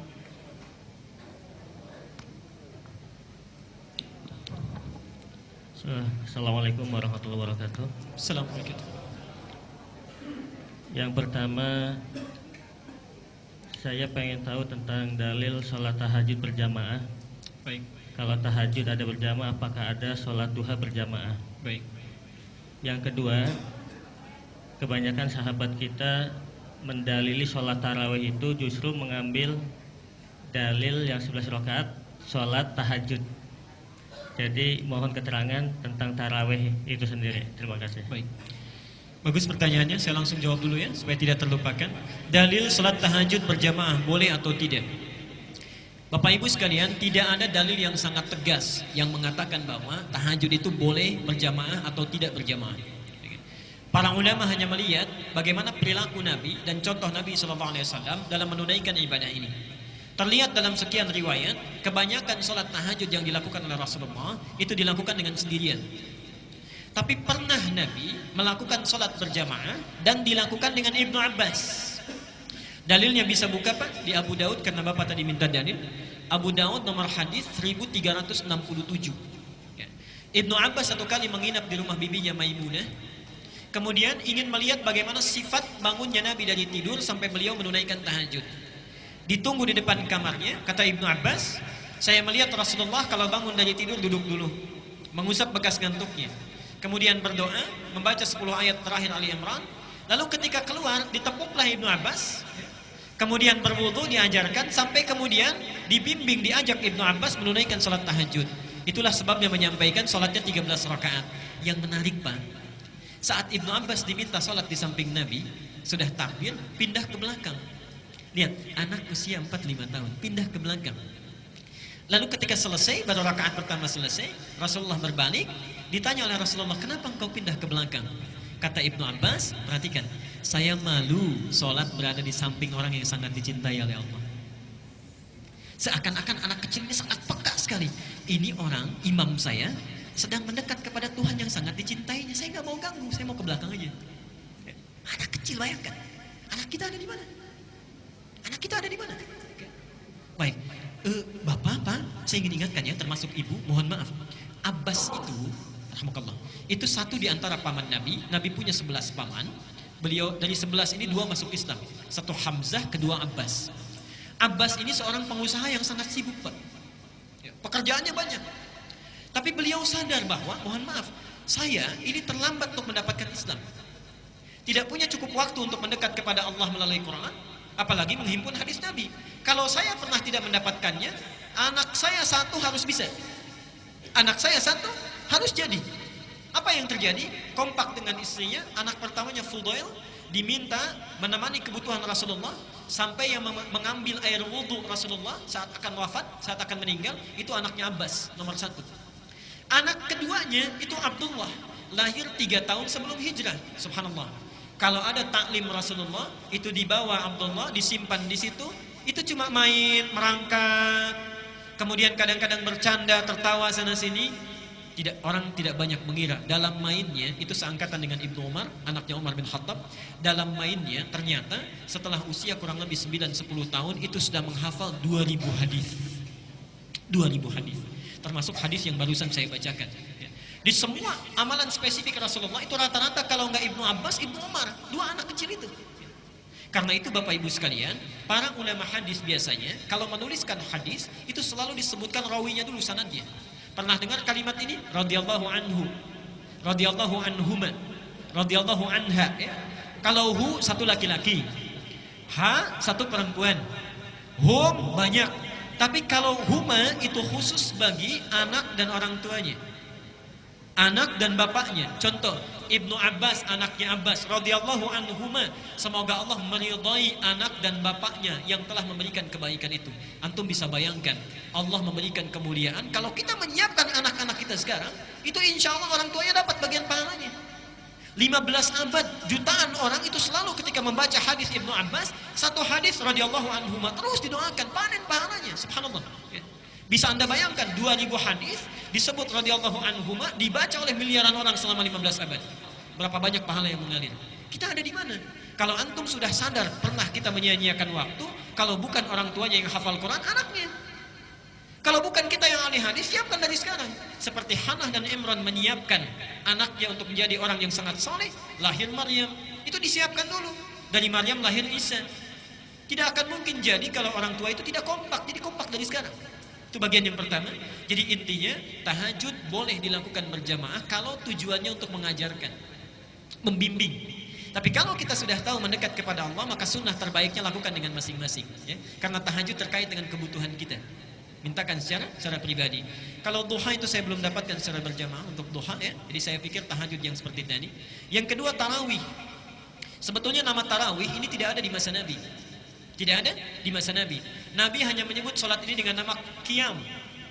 Qiyam, ya. Apa namanya? Qiyam. Baik, mari kita perhatikan. Sholat malam itu istilahnya diberikan 3 istilah. Satu disebut dengan qiyamul lail. Qiyamul lail. Jadi qiyamul lail itu sholat yang dilakukan dari sejak ba'da isya sampai dengan menjelang fajar tanpa didahului oleh tidur. Jadi kalau antum bangun di ba'da isya itu, ya, tidak tidur dulu kemudian sholat, itu disebut dengan qiyamul lail. Yang kedua, ada yang disebut dengan tahajud. Tahajud itu waktu singkat di pertengahan malam sampai sepertiganya.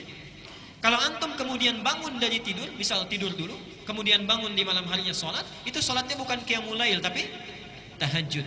Tapi maaf ya, ada yang pulang dari kampung misalnya, nyampe rumah jam 1, kemudian sholat, mau tahajud dulu, itu bukan tahajud, qiyamul lail. Jelas sampai sini? Nah, semua sholat yang dilakukan baik qiyamul lail ataupun tahajud, itu nama umumnya disebut dengan qiyam. Jelas ya?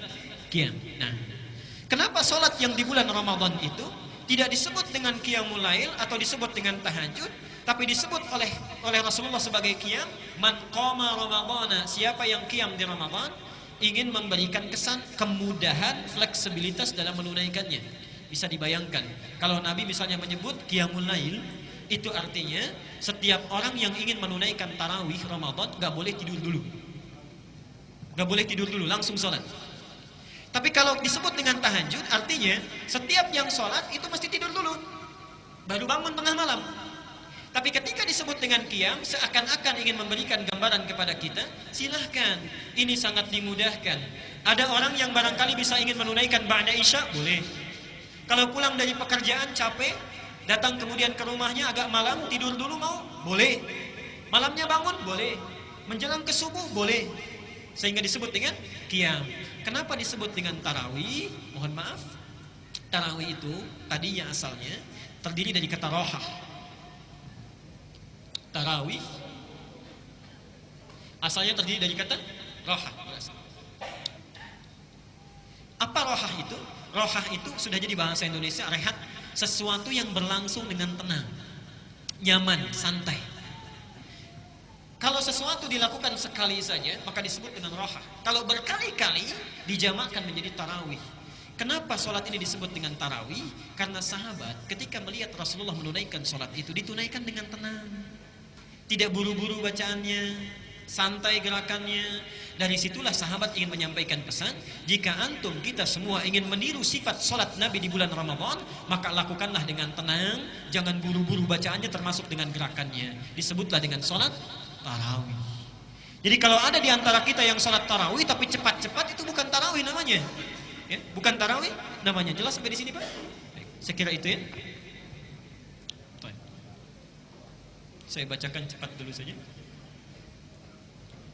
Boleh? Ustaz, bolehkah pada saat tahajud, saat berdiri membaca Al-Quran, haruskah salat tahajud kita tidur dahulu atau boleh saat begadang? Baik ya, saya sudah jawab yang kedua. Jadi tahajud itu mesti tidur dulu. Tidak ada tahajud dengan begadang, itu salat qiyamul lail. Saat tahajud boleh tidak memegang mushaf. Salat sunnah sifatnya ada kemudahan. Para ulama di sini memang berbeda pendapat. Ya. Sebagian berpendapat itu boleh kita memegang mushaf dengan dua catatan. Dengan dua catatan. Catatan pertama, mushaf yang kita pegang dipastikan tidak mengganggu kehusyuan sholat kita. Oke. Misal, itu bisa dilihat dari segi ukurannya misalnya. Ambil ukuran yang standar yang bisa kita lihat. Dengan kita kemudian sholat, dengan tujuan bisa memahami kandungan ayat Quran, itu sementara ada yang membolehkan. Ya. Yang kedua, memegang mushaf ini tidak digunakan pada saat, hati-hati, pada saat sholat wajib, walaupun sendirian, atau sholat sunnah yang sifatnya jamaah dan posisinya menjadi imam. Posisi menjadi imam. Hati-hati ya, sering terjadi di masyarakat, mohon maaf ya, Imamnya di depan itu disimpan mushaf yang besar. Kemudian setiap surat pindah dipindahkan. Nah itu sebetulnya dalam fikih sholat itu tidak boleh. Karena syarat menjadi imam itu hafal apa yang akan dibaca. Kalau belum hafal tidak perlu jadi imam. Naik yang lain. Karena itulah ketika dia lupa yang di belakang mengingatkan. Itu fikihnya. Ya. Nah tapi kalau jadi makmum itu boleh memegang di belakang untuk sekedar meresapi bacaan imam. Itu syaratnya hanya sholat sunnah saja. Kira itu. Selanjutnya.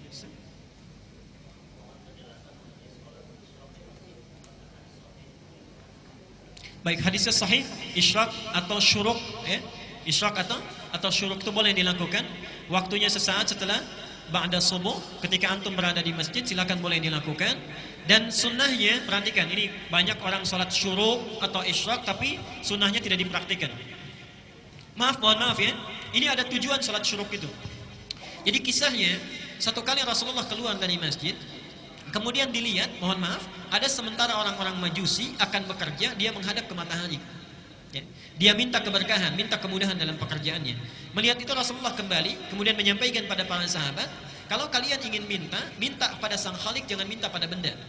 Jangan minta pada makhluk. Disitulah dicontohkan salat 2 rakaat pada saat itu, kemudian memohon kebaikan kemudahan dari pekerjaannya, baru setelah itu kembali keluar dan beraktivitas. Jadi kalau antum salat syuruk, tujuan utamanya subuh. Kenapa disebut subuh? Itu ada hikmahnya, bukan nama biasa. Subuh itu dari kata asbah. Asbah itu orang yang sudah siap dengan rencana. Jadi bedanya orang Islam dengan non-muslim, kalau bangun dari tidur, maksud sholat subuh itu sambil sholat sudah siap rencana apa yang akan dilakukan di hari itu. Tidak ada orang Islam bangun tidur, dia bingung apa yang harus dilakukan. Jam 7 ada di mana, jam 8 ada di mana. Tidak. Was-subhi idza tanaffas, saat subuh sudah jelas rencana apa yang akan dilakukan. Kalau rencana sudah jelas, sebelum dilakukan, bangun sholat, minta kemudahan kepada Allah. Itulah saat syuruk. Baru kemudian dilakukan aktivitas kita. Kira itu. Mohon penjelasan mengenai perbedaan sholat Idul Adha pada tahun ini. Sholat itu tidak ada yang beda, tetap 2 rakaat. Oke? Ditunaikan pada tanggal 10 Dzulhijjah. Imamnya jelas, khatibnya juga sudah jelas. Oke? Jadi insya Allah tidak ada perbedaan. Baik ya? Iya kan? Baik. Mohon jelaskan perbedaan sholat Idul Adha tahun ini. Tidak ada perbedaan, sholatnya 2 rakaat. Baik ya? Kemudian hari, baik kan? Baik ya? Ya menjawab sesuai pertanyaan kan? Kita ditanya, kita jawab. Baik. Ya, bertanya yang jelas sehingga mendapatkan jawaban yang jelas gitu. Baik. Harinya, baik, hari, baik. Kalau tanggal juga tidak beda, 10 Dzulhijjah, baik ya? Untuk di Indonesia. Baik, ini kayaknya agak serius nih ya. Ini agak serius penjelasannya. Taib, Bapak Ibu sekalian, memang kemungkinan terbesarnya dan bisa dipastikan dengan izin Allah kalau kita hidup nanti, subhanallah, sholat Idul Adha tahun ini 1435 Hijriah khusus di Indonesia itu kemungkinan ada perbedaan-perbedaan. Ada yang ditunaikan nanti di hari Sabtu, ya, dan ada yang akan menunaikan di hari Ahad. Apa pangkal perbedaannya? Perhatikan di sini. Ada 2 hal yang menjadi pangkal perbedaan. Catat dulu dalilnya, karena kita tidak boleh bersumber kecuali dari dalil.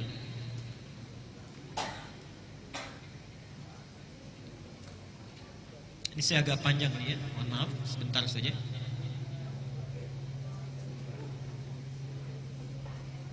Satu, hadis Muslim, riwayat Muslim, nomor hadis 1162.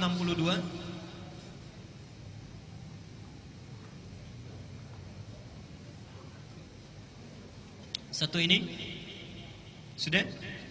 Baik. Yang kedua kita teruskan dulu. Saya ambil 2 saja sebagai contoh cepat saja karena waktu kita terbatas. Quran surat An-Nisa. Saya tuliskan hadis dulu karena ini nanti terkait erat setelahnya. Ayat 59. Yuk pelan-pelan.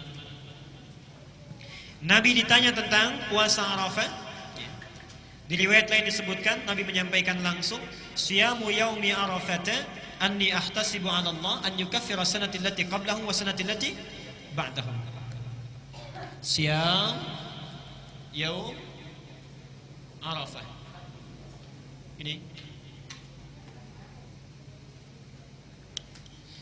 Kalau puasa Arafah dilakukan kapan? tanggal 9 Zulhijjah. Baik. Tolong simpan dulu ini ya, simpan dulu ini. Baik, saya tangguhkan sebentar karena ini persoalan susulan yang kedua yang pasti ditanyakan. Saya ingin fokus dulu jawab kepada yang tadi disampaikan. Perhatikan sini. Kenapa? Intinya begini. Kenapa kita dengan di Saudi itu beda? Ya kan? Di Saudi tanggal berapa? Tanggal berapa nanti? Baik, 9, 10 Zulhijjah salat Idul Adha-nya. Jatuhnya hari apa? Jumat wukufnya, salat Idul Adha-nya Sabtu. Baik.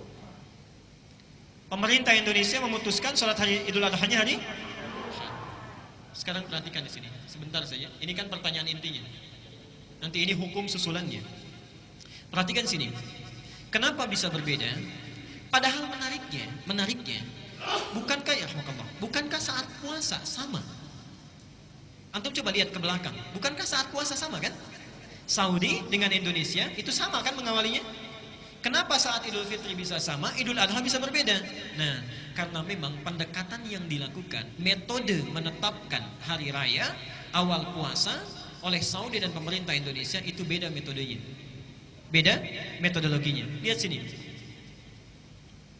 Tolong catat betul keterangan saya ini, karena ada yang keliru dalam memahami sampai menyampaikan ini tidak baik, sampai mengatakan bahwa mohon maaf ya, Saudi itu katanya suka mengada-ngada kalau wukufnya dekat ke hari Jumat ditarik ke Akbar, ya. Ada pernyataan seperti itu ya. Sekarang itu tidak tepat ya. Mari kita lihat cara menentukan di Saudi penanggalan itu dibagi dua. Satu, ada sistem penanggalan hisab yang menggunakan kalender Ummul Qura.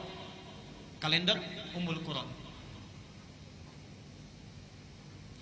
Jadi Saudi itu kalau menghitung kegiatan harian itu pakai hisab Ummul Qura. Tapi khusus untuk menetapkan tiga hal, awal puasa, Idul Fitri dan awal Zulhijjah, itu ditetapkan ketentuan ru'yat.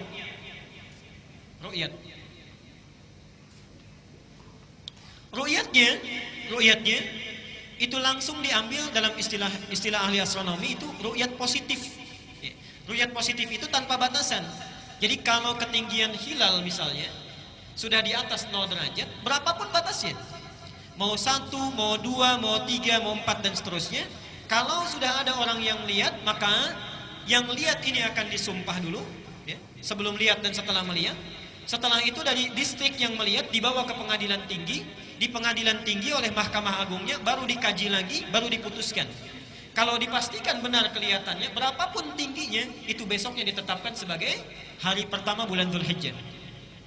Tapi kalau tidak kelihatan misalnya, terhalang, maka besoknya digenapkan, lusanya baru tanggal 1. Jelas sampai di sini? Baik, sekarang perhatikan sini. Saya berikan perbandingan. Ini Saudi, Indonesia.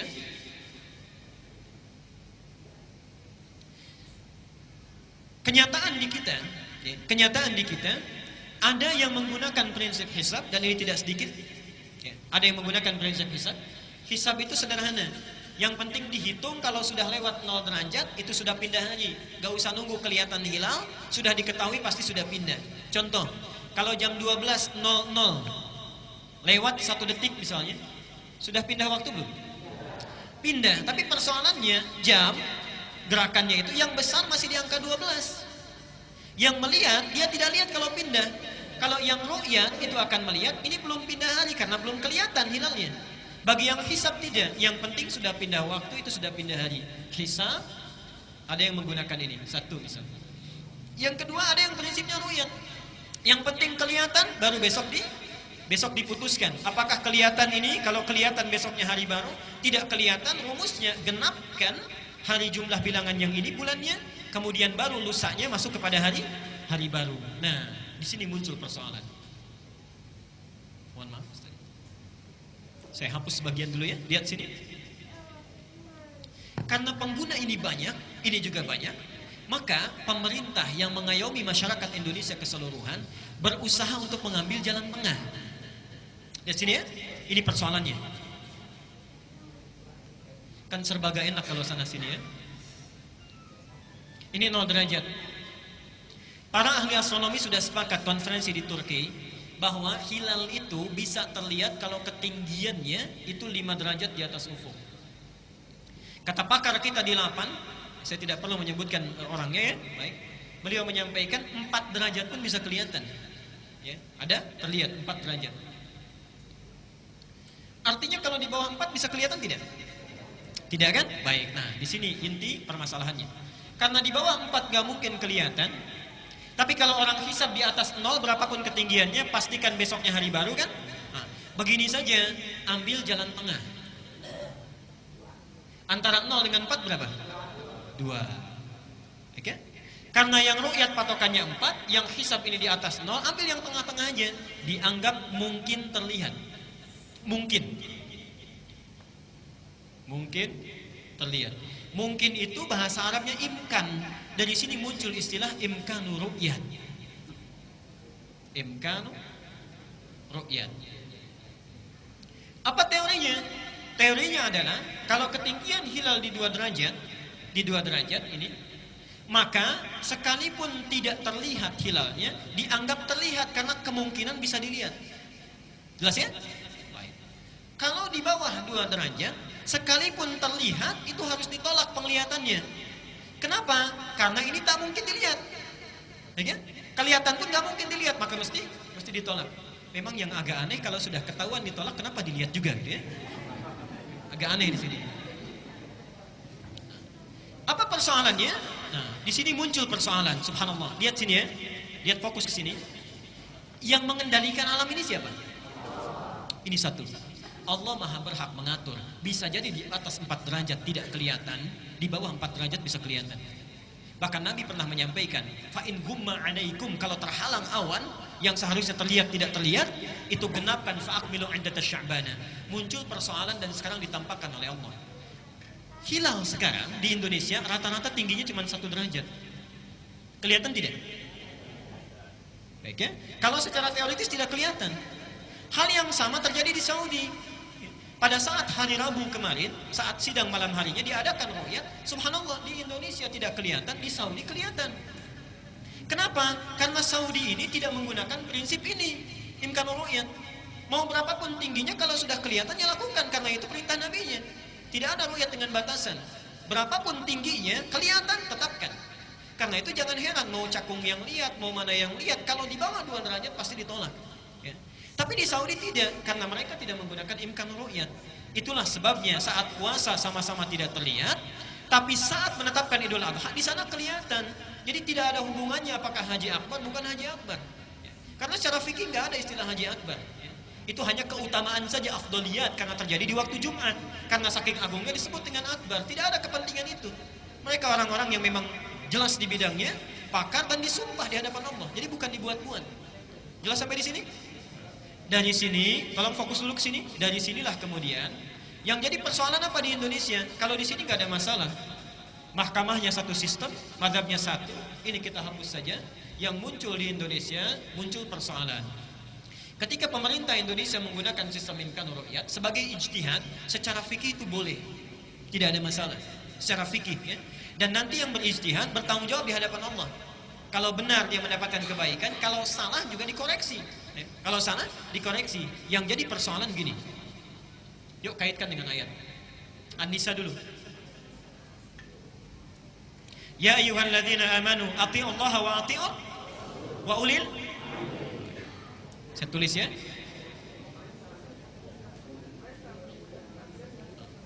Kalau Bapak mau mengomentari dulu silahkan, saya tunggu ya.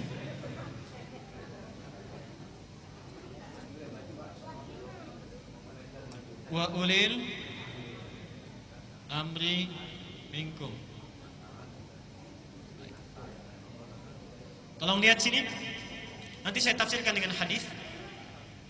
Ada orang yang mengartikan taatlah kepada Allah, taatlah kalian wahai orang-orang yang beriman, ya ayyuhalladzina amanu, taatlah kalian kepada Allah dan taatlah kalian kepada Rasul dan ulil amri di antara kalian. Baik. Ditafsirkan di sini, kalau ulil amri sudah memutuskan satu keputusan, maka mesti ditaati. Tafsir pertama. Dikuatkan dengan hadis Nabi, man ata'al amira faqad ata'ani. Siapa yang taat kepada amir, menaatinya, maka sungguh dia telah menaatiku. Wa man asal amira faqad asani. Siapa yang bermaksiat melanggar perintah amir, maka dia telah bermaksiat melanggar perintahku. dari hadis ini dan ayat ini dengan penafsiran tadi, maka muncul golongan yang pertama menyampaikan kalau sudah ditetapkan ikuti saja ketentuannya. Misal di sana misalnya menetapkan hari Sabtu Idul Adha-nya. Pemerintah dengan pendekatan ini menetapkan hari Ahad. Karena ini ijtihad tidak ada masalah. Tidak ada masalah, silakan ikuti hari Ahad misalnya. Kemudian di sini keputusan pemerintah, ikuti hari Ahad dengan dasar kita menaati amir karena adanya perintah dari Quran dan sabda Rasulullah SAW. Ini bagian pandangan yang pertama. Pandangan yang kedua, ketika muncul metode ini tidak mudah menerima ini. Tidak mudah menerima ini.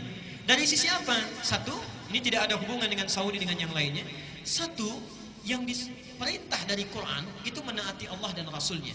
Artinya Quran dengan sunnah. Lihat sini. Ketika Allah menyebutkan taat pada Allah, kalimatnya ya ayyuhalladzina amanu atii'ullah. Yang kedua wa atii'ul, artinya taati segala ketentuan Allah dalam Al-Quran. Yang kedua dalam sunnah Nabi sallallahu alaihi wasallam. Kemudian jangan diputus wa ulil amri minkum. Wa ulil amri minkum. Ada yang mengartikan dan taat pada pimpinan. Pertanyaan saya, kenapa ketika menyebut ulil amri kalimat taatnya hilang? Lihat sini ya, fokus sini. Ya ayyuhalladzina amanu atii'ullah, taatnya ada. Wa atii'ur rasul, taatnya ada. Tapi ketika menyebut ulil amri, wa'nya wawu ataf, kalimat ini hilang. Kalau ada kalimat taat artinya antum jangan berkomentar, tidak ada pilihan, yang penting lakukan itu saja. Karena kalau Allah dan Rasul memutuskan, tidak mungkin jelek bagi umat, selalu baik. Tapi ketika diikat ketaatan kepada ulil amri, ati'unya hilang, tersisa wawunya saja, ini tidak ada penafsiran lain. Semua ulama tafsir mengatakan, lihat tafsiran di kitab-kitab tafsir, ini artinya ataf ini ataf muqayyad yang mengikat sepanjang keputusan ulil amri itu sesuai dengan hukum Allah dan Rasulnya. Jelas ya? Kalau sepanjang sesuai dengan hukum Allah dan Rasulnya, kita tidak ada pilihan, boleh ikuti. Jelas sampai di sini? Hadis tadi pun belum selesai. Hadis tadi diteruskan, hadisnya masih di Muslim, dan tidak ada la ta'ata fil maksiyah, dan tidak ada ketaatan dalam hal maksiat, yang artinya yang menyalahi perintah Allah dan Rasulnya. Yang jadi persoalan, ada yang menyebut bahwa, mohon maaf, ini imkan ru'yat, ini tidak ada tuntunannya. Yang ada ru'yat dengan hisab. Pilih sebetulnya salah satu, kenapa menyulitkan? Dan umat di Indonesia itu kan bukan ormas, bukan A, B dan sebagainya. Ini kepentingan umat Islam. Sebetulnya sederhana, pemerintah pilih salah satu yang paling maslahat. Kalau menggunakan hisab atau ru'yat, selesai masalah. Sudah, pilih satu, wajib taat, tidak ada pilihan lain. Antum tidak boleh taat kepada A, B, C dan sebagainya. Kalau pemerintah sudah memilih sesuai hukum Allah dan Rasulnya, tidak ada pilihan lain. Yang jadi persoalan, ini hisab bukan, ru'yat bukan. Jadi lahirlah hasil yang bukan-bukan. Di sini muncul persoalan, ada turunan-turunannya. Jadi dari sini disimpulkan oleh para ulama kita, sederhana saja. Kalau antum memilih mengikuti ini dengan dasar ketaatan pada Allah tadi dan yakin, itu tidak ada masalah, silakan. Dan jangan saling mencela. Ingat ya, mohon maaf, ingat. Salat Idul Adha hukumnya apa? Tapi mencela orang, mencemooh, menyudutkan itu haram hukumnya. Jangan sampai dapat sunnah tapi dosanya ganda, haram. Jelas ya? Disilakan kalau antum pilih ini yakin, misalnya ya Allah saya yakin dengan hari Ahad, silakan Ahad lakukan Idul Adha. Kalau yakin dengan Sabtu, bismillah Sabtu lakukan, karena hukum kita ikuti. Tapi masalahnya, maaf, kalau yang hari Sabtu Idul Adha, puasa Arafahnya tanggal berapa? Hari Jumat kan? Sekarang muncul ide-ide unik dan cemerlang. Unik dan cemerlang. Karena tidak ingin kehilangan dua-duanya. Bagaimana Ustadz kalau saya puasanya hari Jumat, Idul Adhanya hari Ahad? Puasanya Jumat, Idul Adhanya? Baik, lihat sini. Pakai dalil dulu, dalil. Puasa itu An-Nasai nomor hadis 220 jilid yang keempat. Puasa di 10 hari pertama, 1 sampai 9 maksudnya, itu hukumnya sunnah. Jadi jangankan tanggal 9-nya saja, tanggal 1-nya sudah boleh puasa. An ba'di azwajin Nabi sallallahu alaihi wasallam qalat, dari sebagian istri Rasulullah SAW mereka menyampaikan, karena Rasulullah SAW yasumu tis'an min Dzulhijjah. Rasulullah senantiasa memperbanyak puasa 9 hari di awal Dzulhijjah, diperbanyak. Jadi jangan khawatir, mau hari 1 boleh, 2 boleh, 3 boleh. Nah persoalannya, kalau antum yakin Jumat ini tanggal 9 Dzulhijjah, yakin betul itu, maka konsekuensinya Idul Adhanya pun hari Sabtu. Kenapa? Karena kita yakin tanggal 9 ini Dzulhijjah Jumat, Idul Adha tanggal berapa? Tidak ada tanggal 11, yang ada tanggal 10. Jelas ya? Jadi kalau antum yakin hari Jumat di tanggal 9, maka puasa di sini baru kemudian Idul Adhanya Sabtu. Tapi kalau antum yakin misalnya di Indonesia zonanya lain, beda dengan Arab sana, zona waktunya berbeda. Kalau kita yakin zona waktunya berbeda dan puasa Arafah yang dimaksud adalah bukan momentum wukufnya, tapi sesuai dengan konteks waktunya, maka kalau yang yakin Idul Adhanya hari Ahad, ya puasanya hari Sabtu. Ya, kalau yang yakin betul, ya. Kalau yang yakin betul puasa hari Ahad, Idul Adhanya hari Ahad, puasanya hari Sabtu kalau yakin betul. Tapi kalau kita yakinnya hari Jumat, Idul Adhanya harus hari Sabtu. Tapi yang jadi persoalan, hati-hati kalau antum misalnya ragu-ragu Sabtu itu sudah dilakukan puasa, tapi kemudian benar itu Idul Adha tanggal 10, maka jatuh hukumnya haram. Karena itulah Al-Ihsan mengambil kesimpulan sebaiknya diambil puasanya hari Jumat, kemudian Idul Adhanya hari Sabtu. Gak apa-apa, yang salah sudah nggak puasa Idul Adhanya hari Senin, itu salah.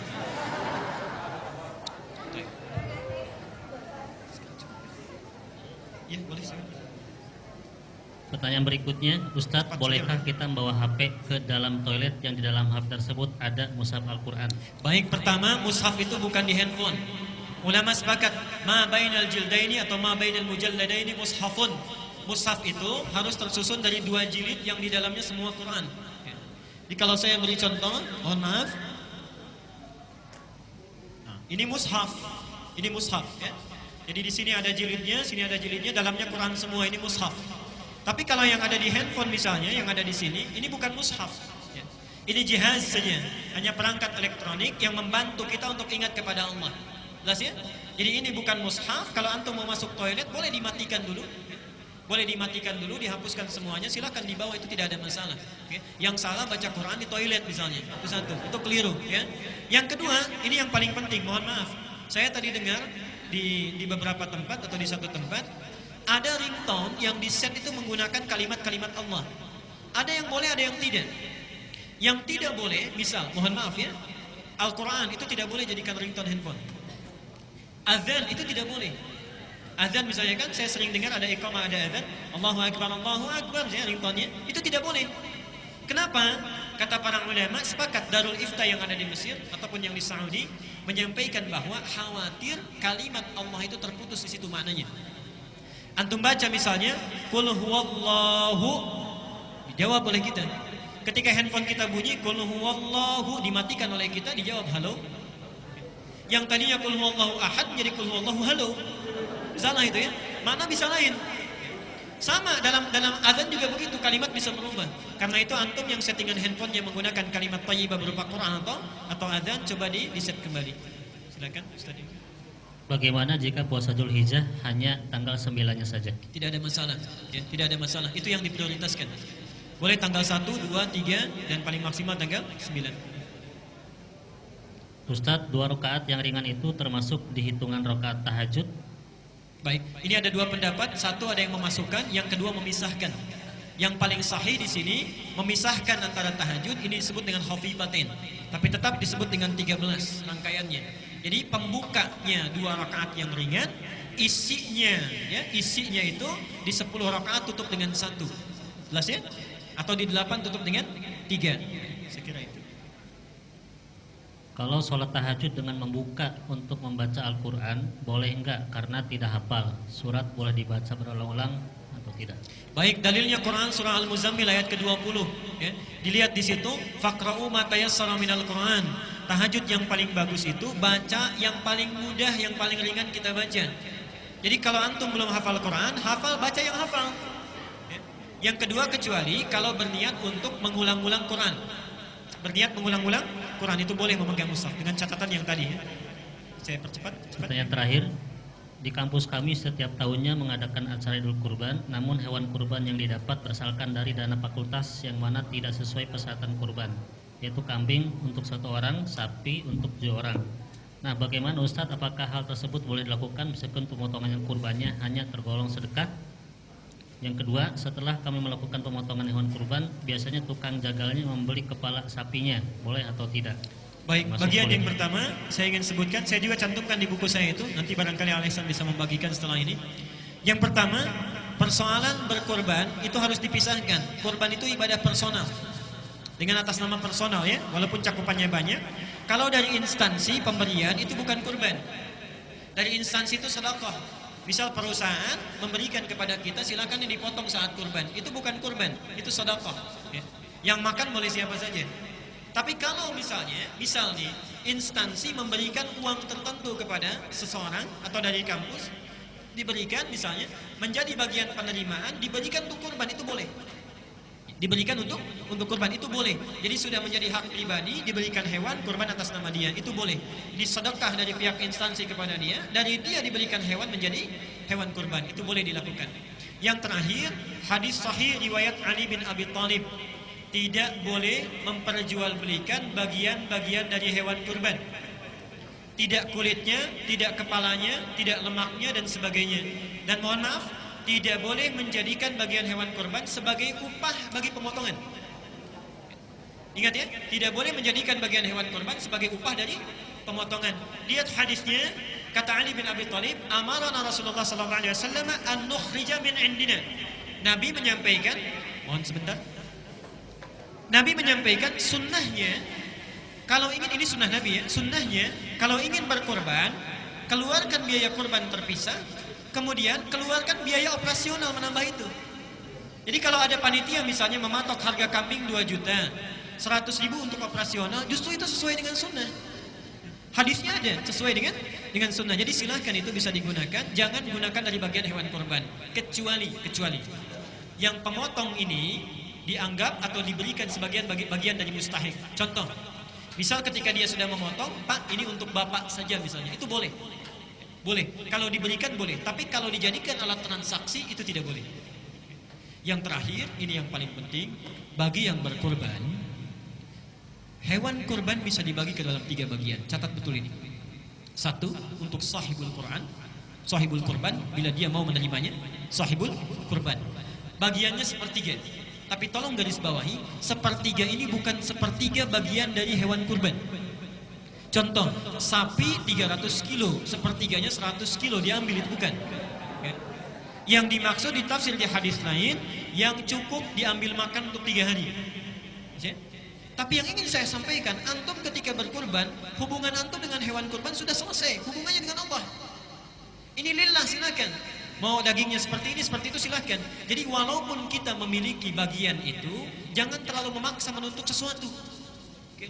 Mohon maaf ini ya, Nabi dan Rasul SAW kurban 100 ekor, dikurbankan untuk umatnya, tidak pernah menuntut. Antum Nabi bukan, Rasul bukan. Kurbannya berapa? 1, masih nuntut bagian kikilnya, masih nuntut kepalanya. Cita-citanya surga. Baik ya, saya mohon maaf, yang lebih unik ada di satu tempat, kurbannya kambing minta jatah sapi. Ya. Coba dilihat ya, hubungan kita dengan Allah. Yang kedua, boleh kepada yang ditunjuk. Misal, nanti tolong ditransaksi kurban itu, Ustaz Iman dan panitia yang lainnya. Itu boleh, misal, sahibul kurban, Ustaz, untuk kulit, saya titipkan panitia saja bagiannya. Itu boleh. Lalu panitia kalau sudah diterima, karena menjadi hak milik, itu boleh. Misal, dijual belikan, dijual, kasnya dimasukkan ke masjid, dan lain sebagainya, itu boleh. Tapi kalau di awal dijadikan transaksi itu tidak boleh. Dan yang terakhir, fokusnya untuk fakir miskin bagian terbesarnya. Ya. Itu silakan digunakan. Mudah-mudahan Allah berikan kebaikan kepada kita semuanya. Kita sudah sepakat tadi ada perjanjian pulang dari sini. Mohon antum semuanya amalkan apa yang didapatkan. Malam-malam kita tahajud. Jangan perbanyak ngobrol. Ya, jangan banyak ngobrol kecuali mendekat kepada Allah Subhanahu wa taala. Semoga hari ini kita ada kebaikan, diberikan rahmat oleh Allah Subhanahu wa taala, dan semoga apa yang kita bahas bisa diamalkan dengan bimbingan Allah. Kita tutup dengan doa kifaratul majlis bersama-sama. Subhanakallahumma wa bihamdika asyhadu an la ilaha illa anta astaghfiruka wa atubu ilaik. Wa akhiru da'wana alhamdulillahi rabbil alamin. Wal 'afwu minkum. Assalamualaikum warahmatullahi wabarakatuh.